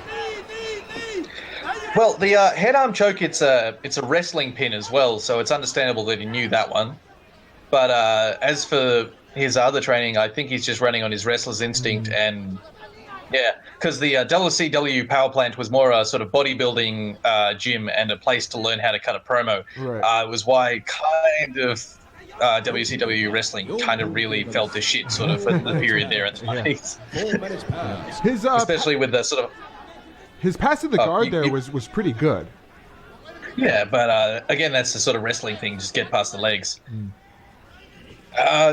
Still, it'd be interesting to know. He's doing fairly well in this event, even if he is a man who is what? Well, he's 225 pounds, so he's almost 100 pounds heavier than Nakai. Yeah, of course, he has that advantage over Nakai. Yeah, and Nakai's giving it a go. He's getting his legs in there, but he looks tired and severely uncomfortable.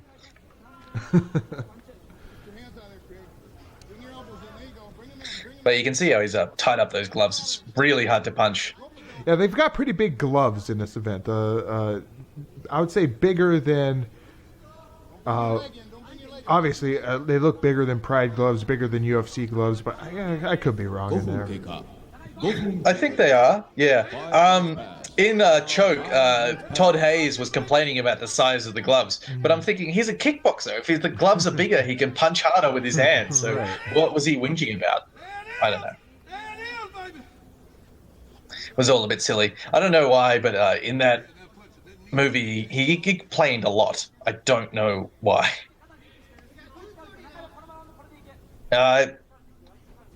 What Yuki Nakai is trying to do here, he's basically just tying up the hands the whole time, just stopping from getting punched. And he has tried to set up a few sort of things with his legs, but it's very hard to move the weight of Pitman, who's just sort of, stripping grips and punching. He is at a severe disadvantage, especially on the bottom here, is I don't really see him being able to get much off, except maybe an arm bar, possibly. Yeah, a triangle will be really hard because Pitman's head is part of his own shoulders, if you look at the thing. Right. So he's even trying the triangle now, and he's immediately decided not to do that because it's just, there's a cube there where most people have different shapes.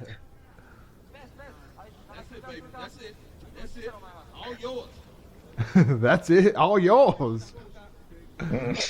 Yeah, I think the man who was growling earlier may have been Pitman's corner.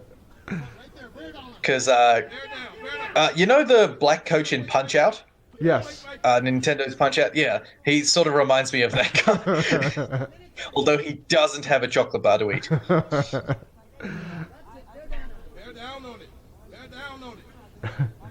Some more encouragement there and guidance from Pitman's corner. Bear down on it. Yeah. Excellent advice. But mind you, there's absolutely nothing from Yuki Nakai from Nakai's corner, so, better than nothing. 7 minutes pass and a 1 minute. That was typical for Japanese corners. Say nothing. Yes, say nothing. No advice whatsoever. Just don't get involved at all. Unless you're Takada, in which case you have the advice of give me your paycheck. Right, yeah. Where did you leave that check? Is it over here in the bag? So yeah, Nakai's doing an alright job of minimizing damage, even if he's not getting much offense off. But mind you, the ref's gotten really in there for some reason. Yeah. There was some good wrist control there by Pitman. He's let it go, but pretty nice. Obviously, that another thing he learned from wrestling.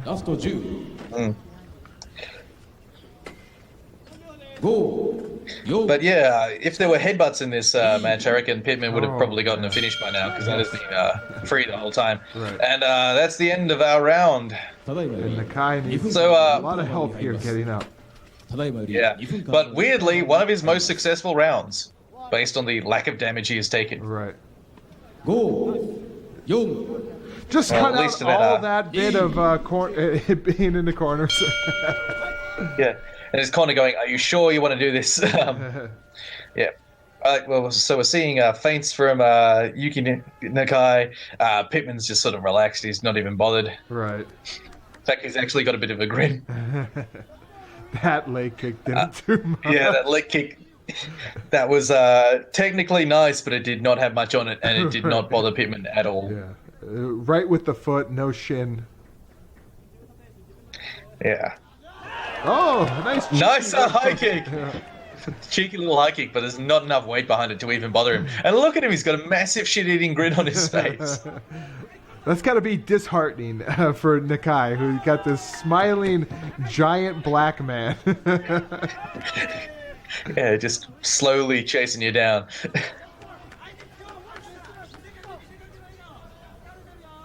But yeah, Pitman might be a bit tired because it takes a lot of oxygen to run all that muscle.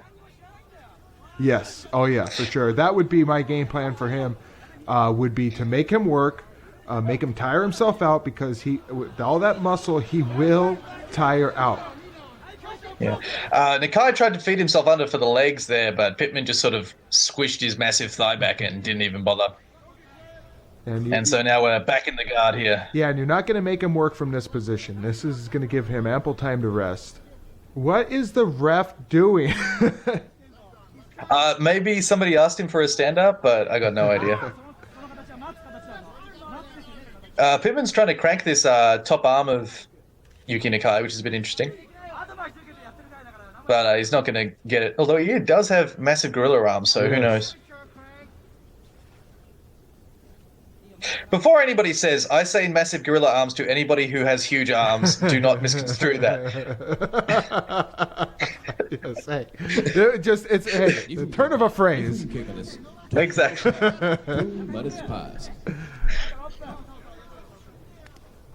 In fact, I've definitely, with the Lion's Den, I refer to their ridiculously strong bridge as ridiculously strong gorilla bridge. Yeah. So before we get attacked by everybody, Right, yes.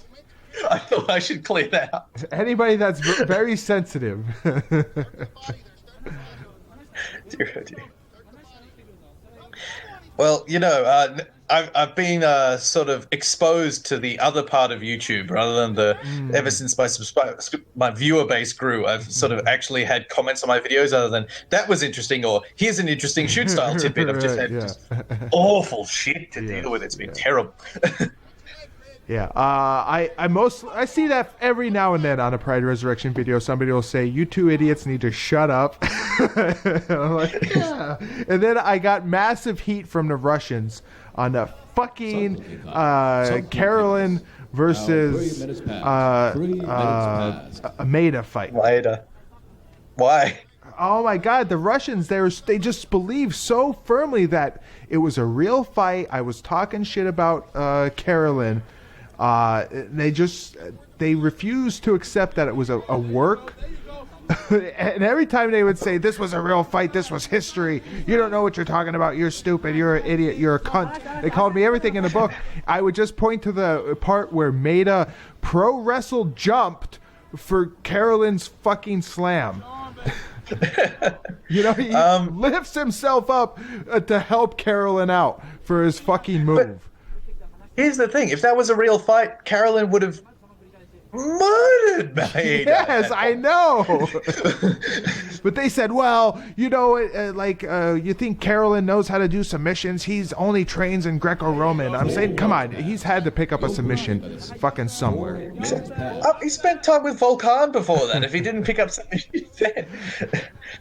They said he was a master. He was a master of his art. He only focused on Greco-Roman wrestling. He didn't have time to pick up submissions. Oh dear. Bullshit on that. Oh well. Yeah, so I pissed off. People get weird on this. I pissed off a lot of Russians, and they let me have it. You can't do that. You rely on the Russians for all your tapes.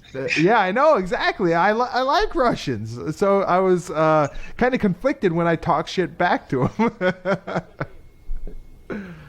Get some of those old Igor Vovchanchin tournaments where he just cleans house and just fanboy about him, and that'll clear it up. Though Igor, there's still a fight going. Yeah, not a whole lot has happened. Yeah, there's quite a few attempted punches that have been stifled by Pitman, but he is actually looking a little bit tired. Yeah.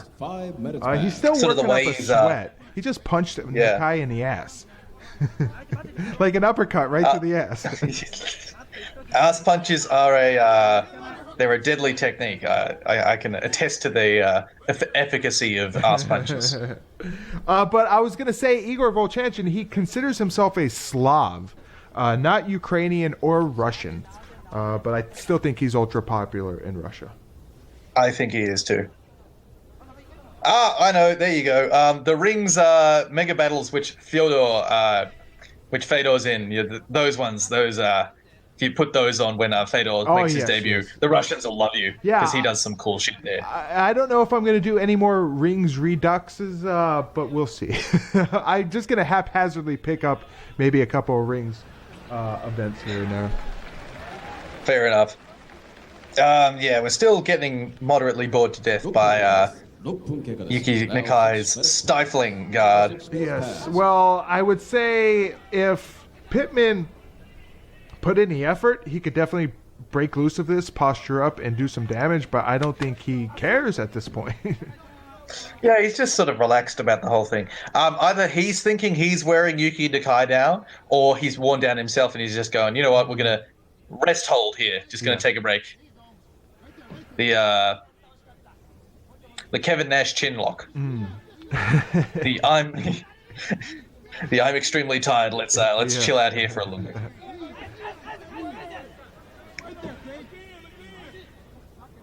But yeah, Nakai's actually switched his guard here. He's gone to feet on hips and butterfly, which is a good thing when a guy is heavier than you or has sort of a significant amount of pressure. You can sort of just fuck him off with your legs and stop him pressing in on you. So, decent guard work from Nakai here. Despite the fact that it is boring as shit and entirely, completely defensive. 1 minute to go. 1 minute to go. This ref, does he have something written on his hand? Does he have notes written on his hand? Because he was looking at his hand. This ref is... I've got no idea. He's not great. He is interesting to watch. What the fuck is he doing now? He was throwing up the symbol for catch. Catch! So he's got an armbar. And Pitman screamed there.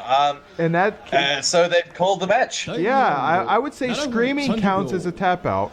Yeah, there is some contention on that finish. Some say that Pitman was sort of grunting like a weightlifter when he did it, but you never know. That's possible, considering the fact that he was lifting Nakai up. Yeah. But so here we have the story of Nakai's matches so far. A boring couple of rounds followed by an extremely quick finish.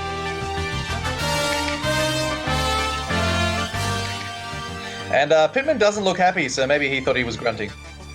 Yeah, so what was the ref doing where he was putting his finger out saying, catch?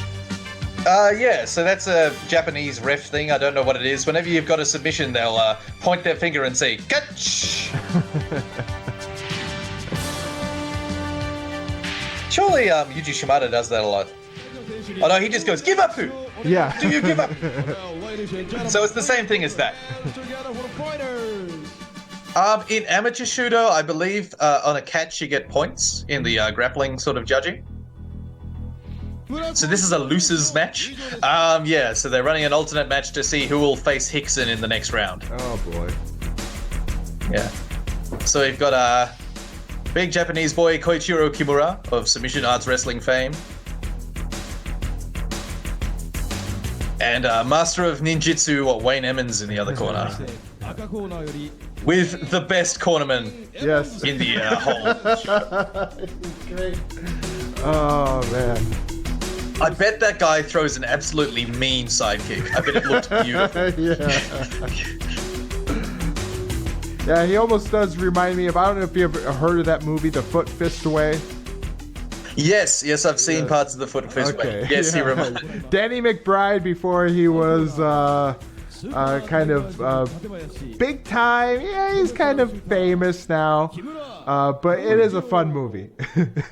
Yeah, I will give it that. It is great. It really... The people who made that movie have a love and a hate for martial arts that I completely understand. And it does kind of encapsulate American martial arts little studios that exist in every small rural town. Taekwondo, karate, they're all over the place. So probably not as much now that kids don't do that as much anymore. They tend to just play on their tablets or phones now, but... Yeah, the best scene is the "Is she dead" scene. Yeah, that's right. Yeah, when the guy knocks out the old... uppercuts the shit out of the I might have to insert a clip of that here. Now, I'm noticing that a lot of y'all are just throwing single kicks and punches. What you need to be doing is following those through with some combinations, okay? Let's start with the simple one, shall we? Right hand block, left hand throws the distracting back fist, number one side kick, followed through with a spin crescent kick to the head. Sound easy enough? Block with the right, distracting back fist, number one side kick, and spin crescent kick. There we go, boom, got him, got him. Got you, didn't you, Rick? No, I was just doing what you told me to do. Well, that's fine. Everyone's entitled to their opinion. Think you can beat this combination? I think Marge and I know different, don't we, Marge? Yes, sir. Okay, let's do this again. Marge, ready stance. Sir. Keep your eyes on Rick, and don't forget the distracting back fist. That's the key. Rick, you come with whatever you got. Full contact, no holds barred, okay? I'm gonna warn you, I don't think you're gonna like how this ends, hotshot. Face your partner. Sir. Kung Nai? Sparring stances? C-check!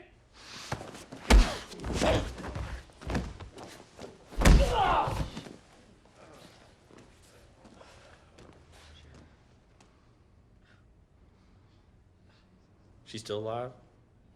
I think you'll have to. All right, here we go. Single leg takedown from Kimura, and very shoddy penetration there.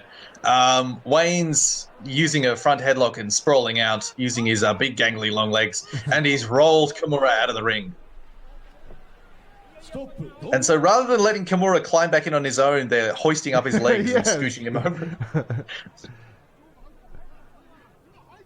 I think it's partially because they have no trust of the... I'm going to blame who was the Dutch guy who looked like a scout marine last time? Jan Lamulda. I'm going to blame him for that because of the way he was sort of just threw a hissy fit every time they restarted the match. Yeah, so I think that's why they're doing this so much. All right, fight. They've actually given Kimura a better spot. They let him get his feet under him so he could actually drive on this takedown. And they do have a different referee now. They've kicked that other guy out to the outside. Yes, they do. And he's trying for a Peruvian necktie here, but he's not going to get that because it doesn't really exist at this point in mixed martial arts history. And yeah, they've called the catch again. He's doing knees to the top of the head. This is smart fighting from Master of Ninjutsu Wayne Emmens. Yes, yeah. Mark Coleman would be proud. He would indeed. He needs to get a bit more of a wind up on them. to make them truly murderous. Have you had the Kevin Randleman skyscraper knees yet? No. No, you will enjoy those. They are beautiful. But yeah, he's trying for the Mark Coleman technique. Kimura isn't doing much about this, and this is the problem with his sort of purely wrestling-based, pure submission wrestling-based offense. Oh, the refs decided that he can't knee him to the top of the head anymore. Well, he should have told him that about 5 minutes ago. Exactly. But, he's actually stopped him doing it, so that's a surprise. Yeah, well, I mean, if it was Gordau, he would... he's going back. Oh, no, he started again. But yeah, Koichiro Kimura, he's not giving up on that wrist control. And I think he's gotten a bit sort of single-minded, which is something I can understand happening. You get really focused on one thing when you're fighting, and you're just like, I can't give up on this, I can't give up on this, I can't give up on this, even if it is completely detrimental to the rest of the fight. He's maybe thinking about peeking out for a single leg there, the way he's wrapped up that other leg, but he's not doing a great job. Although he is stifling the knees with that hand, which is weird. Yeah, it's working at least stopping the knee over there. But again, it's like one of these things, it's like, what was your plan in this fight? Or what was your plan once you got down here? Yeah, well, I think he wanted to be on top and finish the takedown. Now he has no plan. So this is sort of either you haven't been training enough against resisting guys, or your resisting guys have been too small or too shitty to stop a takedown. Well, of course. So now you can't forget this was 95, so the sport was still in its infancy at this time. Yeah, but wrestling had sit-outs and switches and other beautiful stuff like that before this, so I feel we can say Koichiro Kimura, he's just he not... He should know what to do. He should know what to do, especially since I believe he wrestled in school. I can't tell you exactly, but I think he did.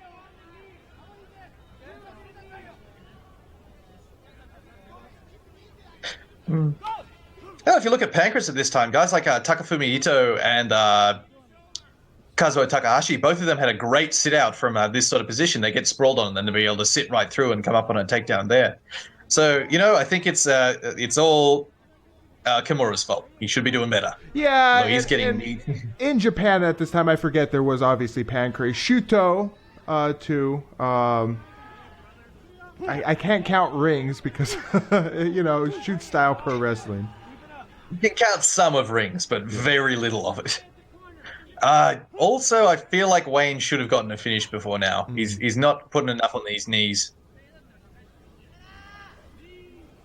Yeah, in terms of what was happening in the USA around this time, Japan was far ahead of the USA in terms of mixed martial arts as a sport. This is true. The UFC had that. Well, the US had that sort of great, horrible squash match. Street fighting dingy vibe going on at this time, which I just love. It's so good. Yeah. Just all the UFC knockoffs with their various more terrible cages. Yes. And the matches that last about 30 seconds because one person knows how to wrestle right. Or one person actually knows how to fight. And there we go. He's actually finished the takedown. Nice. So well done, Kimura. And he's gone to head scissors. Punching in the back of the head. Yeah. So you can see the catch wrestling base of Kimura, the way he's gone to head scissors here with his feet, and he's trying to double wrist lock that arm. But he hasn't secured it, and so Wayne Emmens is coming up on a takedown of his own. Let us see the wrestling chops of the master of ninjutsu.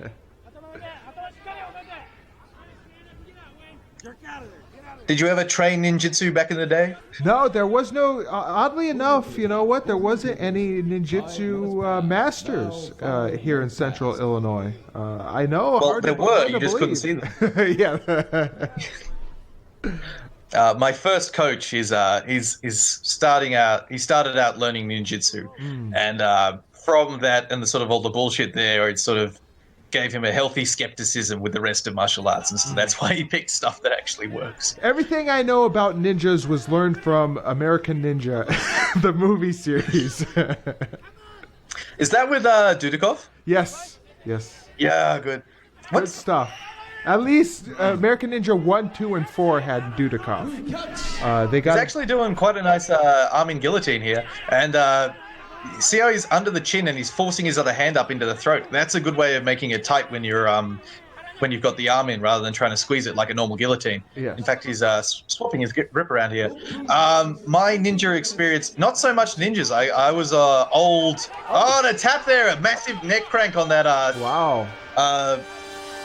On that guillotine, nice. My martial arts experience was old kung fu movies. The 36th Chamber of Shaolin is the reason I fight today.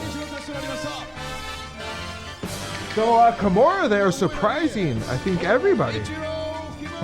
Yeah. I think his issue was he knew submissions. He just didn't know much position. He didn't have much glue to get there, if that makes any sense. So he had a double leg, but he didn't have any way to finish it. And he had a nice guillotine, but he had no way to get there. So Kimura is going to move on to be able to fight Rickson Gracie. Yeah, and the thing is, instead of having the two sort of in-between matches now, they just give him a minute in the ring and then bring out Rickson.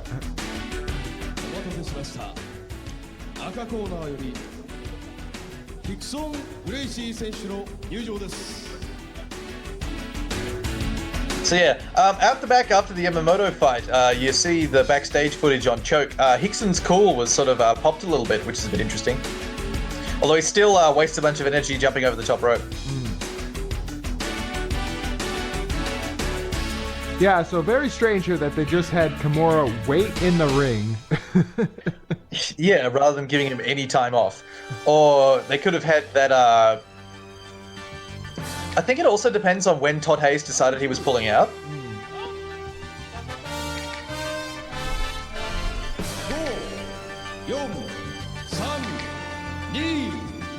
Oh, they're counting down to the start of the match. is back.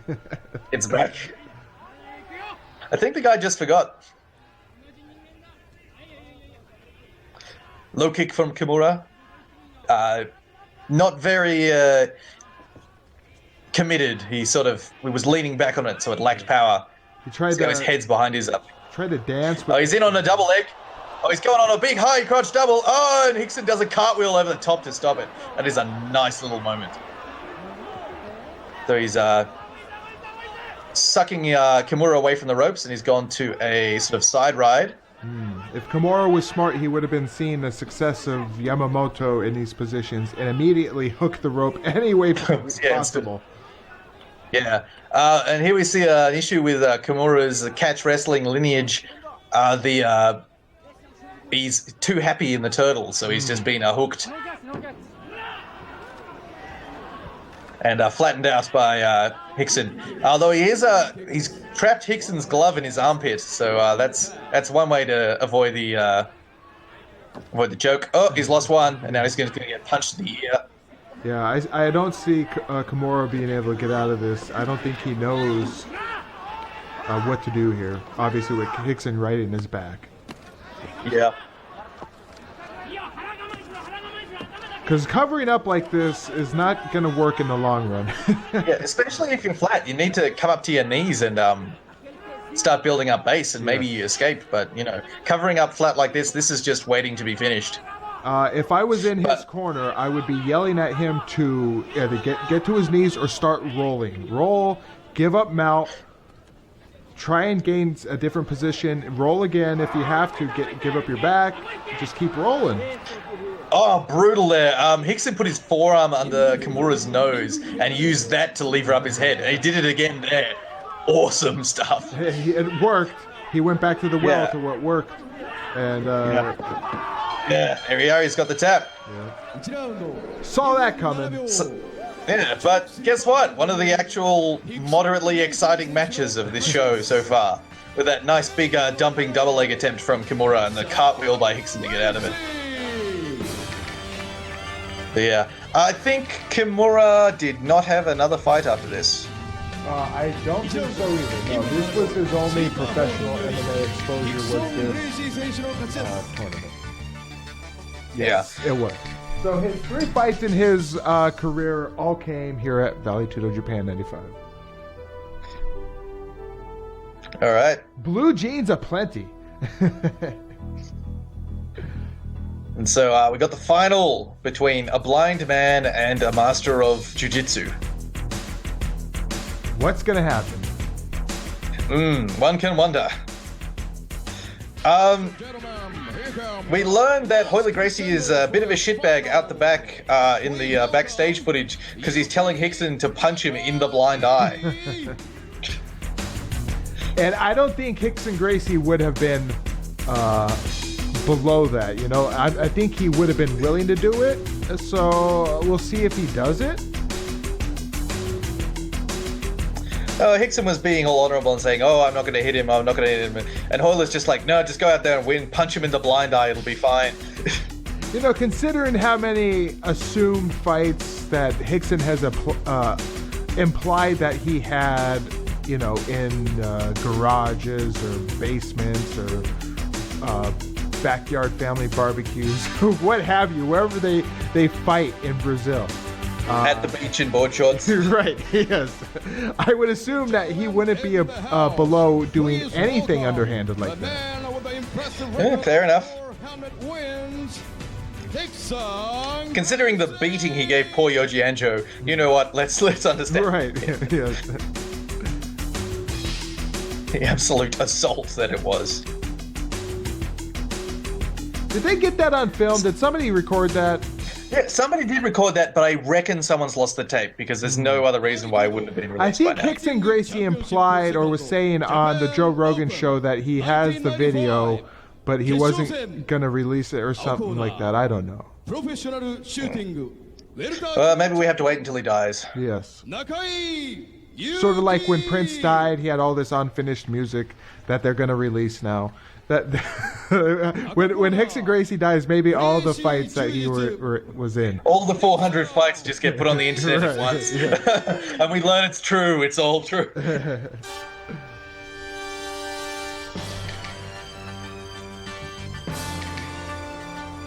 So the height and weight advantage for Rickson Gracie isn't as great as Nakai's previous opponents, but yeah, it's still there. Yeah, it's about 30 pounds and 3 inches. Yeah. Chong Li peck pops from Yuki Nakai at the entrance. You know, the guy from Bloodsport. Oh, yeah? Yeah.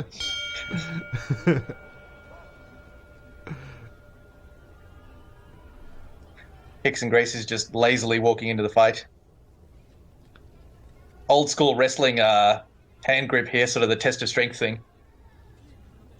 So yeah, I think Rickson's going to stick by his no punching rule. I think Rickson is kind of just toying with him right here. Rickson knows that he's fighting a half-blind man. Well, he also knows that Nikai won his previous matches through wrestling, and he's Rickson Gracie, so he knows he's the best grappler in the world. Nice takedown there. Sort of scooping single leg, maybe a knee tap if your terminology's there. And Nikai's doing an alright job of keeping butterfly guard, although Rickson keeps feeding one of those off.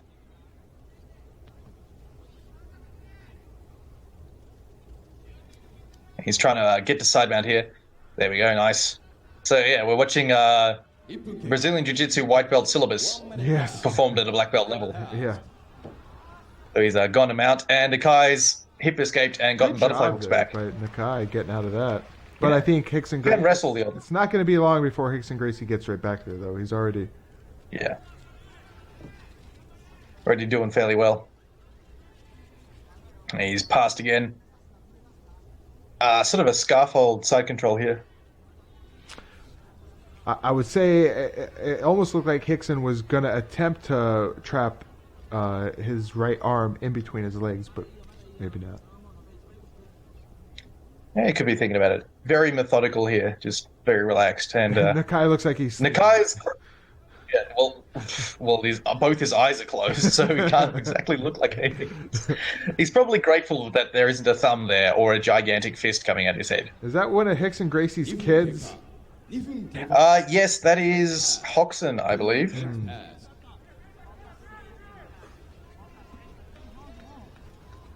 He's talking to his corner.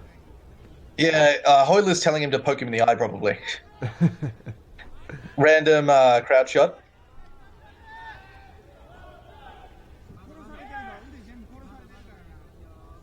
And yeah, absolutely no space at all for Yuki Nakai to move. And he's trying to build up with frames, but Rickson just does not give a shit. Yeah, I wonder how much energy he has left here. I'd imagine he's pretty spent after the fights he's had. Yeah. And people say, oh, in jiu-jitsu, it's all technique, it's no strength. And then you look at Rickson and you can see the muscles shifting around as he gets everything ready to move. And the sort of pressure and weight that he's putting on Nikai is just like, yeah, there's no strength at all in Brazilian Jiu-Jitsu. It's all technique. Yeah, I think that's the only way that Mark Kerr won gold at the Abu Dhabi Combat Club World Championships was his strength. Oh, yeah, he butchered everybody. It was beautiful. His match against Josh Barnett's on YouTube, and it's quite a good one to watch. Yes, I have seen it. It is a very good match. A very portly Josh Barnett. Well, Josh Barnett has 3 shapes. He has on steroids. He has that ridiculous... Oh, this is a really great transition. You'll see it in just a second. Beautiful. That thing is beautiful. That was nice. I've got a GIF of that somewhere on my computer, and every now and then I'll just open that up and just go, that is awesome. But yeah, Josh Barnett has 3 shapes. He has on steroids, he has portly, and then he has that really shredded shape he was for that one UFC in Japan. And Yes. He's never gotten back there again. Yeah. I seen him when he was wrestling for TNA just maybe a year and a half ago. He's obviously not doing it anymore, but he was in semi-okay shape. I mean, it looked like he kind of gave a fuck, but not enough to actually have a whole lot of muscle. I don't think he'll ever be a heavyweight and have, just a large amount of abs. But I don't think he needs to be built like that anyway, because he's a very technical fighter. We might actually see Josh Barnett again in the UFC, depending on how his discussion with USADA goes. Oh. They're calling this sort of front choke attempt by Rickson a catch, but he's just messing around. Well, it is right now. There's I would say it's fashionable to bring back guys that were big and have kind of been out of it for a while now. I would imagine that Heath Herring, I'm surprised he doesn't get another shot in the UFC. Heath is super out of shape. Okay. He was in a Rising. Yeah, and he was not in the right shape for that. 5 minutes past. Yeah. 5 minutes past. Mind you, if USADA decides that Josh Barnett can't fight in the UFC anymore, I'm sure that they'll give him his release and he'll go to Ryzen and just murder people. It'll be great. I know he's been doing commentary, the U.S. commentary for New Japan Pro Wrestling. I've caught some of those on Access TV here in America, which replays some of the recent New Japan Pro Wrestlings with Jim Ross and Josh Barnett as commentary. Nikai's given up his back. Not a smart thing. That crossface from Rickson there has stopped Nikai from turning back into him, so now he's just fucked. Yeah, I don't know how long it'll take, but Rickson's just going to methodically work it until he gets the arm under the chin. Yeah, I'm told Josh Barnett... there. Yeah. I'm told Josh Barnett's quite good. Haven't heard him myself. He's okay. He messes stuff up quite a bit. He's gotten better. Oh, here we go. This is not ideal. So it's on Nikai's chin at the moment, but that is not a defense. That is sort of... Yeah. No, he's not... Oh, switch grips. Yeah, now it's under the chin. Now he's fucked. He's dead. And he's tapped. There we go. So surprising. Absolutely nobody. Right. Rickson Gracie is your winner. He's a 2-time Vale Tudo back-to-back champion. Yes. What would happen with Yuki Nakai after this? What would happen with Yuki Nakai after this? Well, being half blind, he would go on to never fight again. Yeah, he became a proponent of Brazilian Jiu-Jitsu and sort of the head Shuto coach for Brazilian Jiu-Jitsu after this match because he was like, well, this shit works, obviously. He would professionally grapple fight, though, as I see he does have some I submission thought it was an grappling. 80. Yeah. Rickson wouldn't fight again until, well, he beat up Yoji Anjo, and then wouldn't fight until Pride won. Yes. I've tried to track these down. I see that Nikai was in them. Daido Juko The Wars, they're called, these events.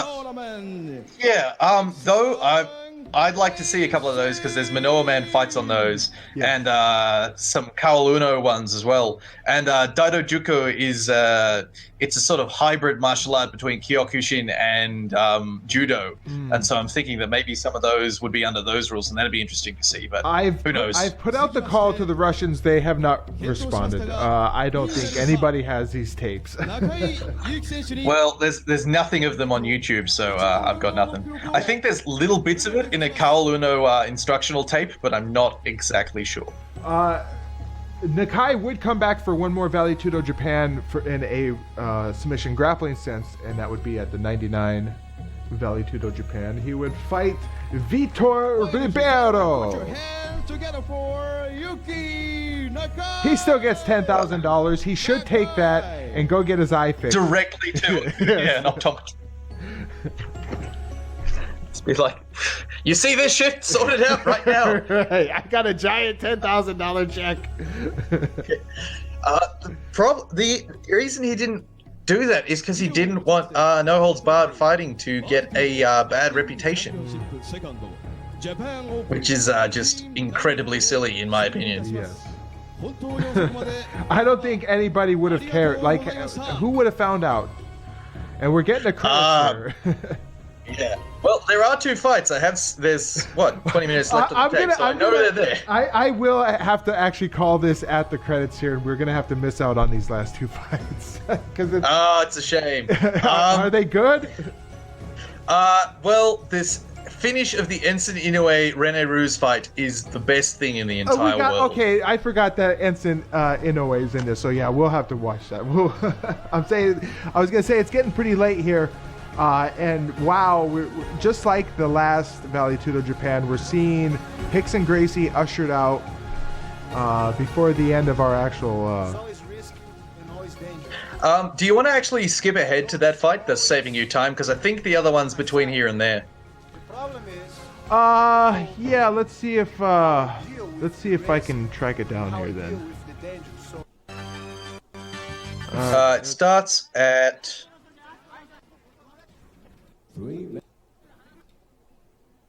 At 45:36. 45:36. Okay, let's go. Let me go to 45:36. This is going to be real janky because I am doing this no editing. I'm just doing this recording through the OBS Fight Fan. So as you're watching this, as it happens, 45. I'm at 46. 36. What the fuck? All right, so you want to press play in 3? Oh, hold on. No, hold on. Let me get there.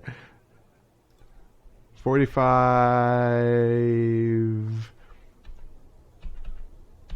Well, wherever you get, I'll get to it. 36. 45:36.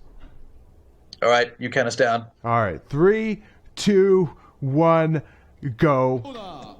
Super Tiger Center Gym.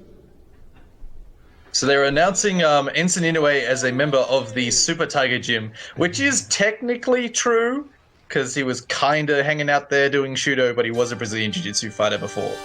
And Rene Rooze was a notorious cheating shitheel. There's a kickboxing fight between him and Bas Rutten. He bit a hole in Bas Rutten's ear, and Bas Rutten kicked him in the cock. And then they had to call the match because the crowd rioted. So there you go. But this will be an interesting little match. Nice trunks from Enson there. They look great. They're both. I quite like the striped bodybuilding style trunks. Rene Rooze's there are. I don't like them as much, but it still takes kind of some balls to wear. Yeah, they're very high in the high up the waist and high in the crotch as well. He kind of looks like Guy Mesger here with the long hair and the goatee. Yeah, if you took Guy Mesger and put him on just sort of stretched him out. Yes. And also made him a cheating fuck. And so, yeah, I don't know why, but Enson Inoue is just sort of faking around, mostly because he wants to get in on a takedown. Because Enson gives no fucks, but he can't. He's not as good at stand-up as Rene Rooze. Also, he's trying to jab him from Rene Rooze's jabbing range, which is about, well, halfway across the ring. He's muscular here, and obviously he would go on some special sauce because he would get significantly bigger. Yeah, Enson should have been a middleweight, I think. But he was the heavyweight king of Judo and champion of Judo, and so he decided to get a bit bigger. Yeah, so we're seeing Rene Rooze using the patented Dutch takedown defense of hook the ropes and elbow the guy in the back of the spine. Bronco Sikatich, of course, famously used that against Mark Kerr at Pride 2. Yeah, but Enson's actually trying to land some knees and do some damage here. So, you know, there is actually something you can do from here, you know. But yeah, while the end of this fight is great, I'm not sure about the rest of it. Look at that cheating fuck. Look at him hang on to those ropes. Kickboxer, you know, in kickboxer, Tong Po hooks the ropes and breaks the spine. He was throwing Tong Po knees there. 2 minutes past. Now 2 minutes past. So he's throwing sort of punches to the back of Enson's head. Enson's stomping on his feet and trying to get the takedown, but Rene Rooze is being a horrendous cheating fuck as usual. And Enson managed to get him off the ground, but he's still hooked onto the ropes. He tries to deliver a stomp of his own.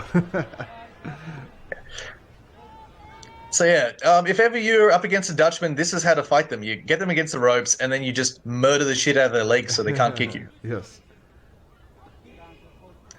And they'll only be able to punch you with one arm because the other one will be preoccupied hooking onto the ropes. And Enson's trying to walk around the back of Rene here, but he's not quite getting there. So he's backed him into the corner. Yeah, he should be keeping up with the knee and the thighs here. But I'm not sure if that was his strategy or if it was just an opening that he's taking. I think he wanted Rene Rooze on the ground, but he's making the best of a shitty situation here and actually doing some damage. Those elbows right to the upper top of the spine there, those should not be legal. Yeah, I'd imagine they hurt quite a bit. Rene Rooze would also fight Josh Barnett later in his career and would employ the same the same strategy that he's employing here of hooking onto the ropes and being a cheating fuck. Although in that one he did actually lose a point because there were judges and he decided to stop doing that.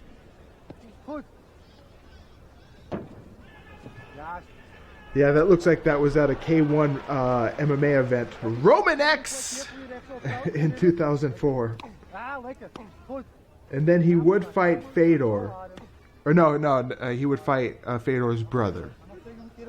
Yeah, the terrifying rapist one. Yes, the one who looks like he's a Russian gangster. The one who is a Russian gangster. There's no looks like it. He got those tattoos in prison. And and I did mention this when Tadao Yoshida, when we sent him on his merry way in Pride, he fought Rene Rooze at the 2003 Inoki Boombaya. Did he lose by Rene being a cheating fuck? Tadao, no, Rene Rooze actually won by a TKO. Very well. I'll believe it. But yeah, he's just Enson's decided to sort of give up on actually doing any offense at the moment. He's just grabbing this body lock. But we're nearly all the way through this match, thankfully. And there's interesting sort of heel kicks to the back of Enson's calves from Rene Rooze. And I thought elbows were banned. Maybe elbows to the face are banned, but elbows to the body you're okay. Yeah, it looks like who knows? The ref isn't enforcing. And now here we see why this is the best match ever. Enson starts climbing up the rope. And he's actually matched the height. But Rene... But then Rene starts climbing the ref is not doing anything to stop this And see, madness. now Enson's actually starting to get his head out the back. And so rather than allowing Rene Rooze to gain a monopoly on beating a cheating fuck and using the ropes to win. Enson Inoue has decided to take matters into his own hands and has started using the ropes himself. And has started climbing up so that he can match... Like, look at, he's touching my dick. Rene Rooze just said, look, he's touching my dick. Yeah. So now Enson's managed to walk him away from the corner, and he's sort of got a hammerlock on the back, and he's gotten on Rene's back. But he's too short to grab the choke, so what is Enson going to do? Oh no, Rene's managed to turn back into it. But I think Enson has seen his path to victory. Things are going well for Enson. He's actually worked out a path here. Yes. He knows what he's going to do. And Rene is worried because he sees the the finish coming. Yes, I think he knows exactly what Enson is going for. And so he's climbing up the ropes onto Rene's back, and he's got the choke locked in. Oh, wow. And so the refs have kept them from falling out of the ring, and Rene has tapped. Enson has that is fantastic. That was worth it. Wow. And they call it sleeper hold? Did they call it a sleeper hold? Yeah, sleeper hold, dude. Wow, that was great. And yes, let's call an end to it here. Wow, what an event, fight fans. What did you think of Vale Tudo Japan 95? Was it everything you thought it was going to be? It was an okay event. I thought it was going to be a carnival of rope-involved madness. Yes. You were right. Alistair, what would you rate this on a scale of 1 to 10? What would you give it? 1 to 10, I will give it a 5 because it was an event. I'm a little bit more. If it was just that last fight we watched there, it gets a 10. Yes. Even though that fight was kind of boring apart from the finish, but the rest of it gets a 5. Yes, I'm a little bit more generous. I give it a 6 out of 10. Still wasn't that great of an event. Had a lot of problems. The refereeing, for one thing, needs serious correcting immediately if Vale Tudo Japan intends to hold any more events. And considering that they would keep this series going until 99, yeah, we'll see in the future if they fix the fucking ref work. Well, the later day Shudo events are okay. Though I think Vale Tudo Japan, they've actually resurrected, or they did resurrect. Didn't UFC sign some sort of deal with them to? They had Shudo on Fight Pass for a while there, but they've stopped putting up the new events. So I think that's finished. Okay, because there was some sort of cross promotion thing, or something. UFC had entered some sort of deal to help promote or do something with Vale Tudo Japan. But yeah, I think that's over with. Any final thoughts here, Alistair? Anything you want to say before we say goodbye? Ropes for takedown defense are shit. Ropes for choke offense, the best thing in the entire world. Yes. Yes. And are you fighting anytime soon again? Are you? April.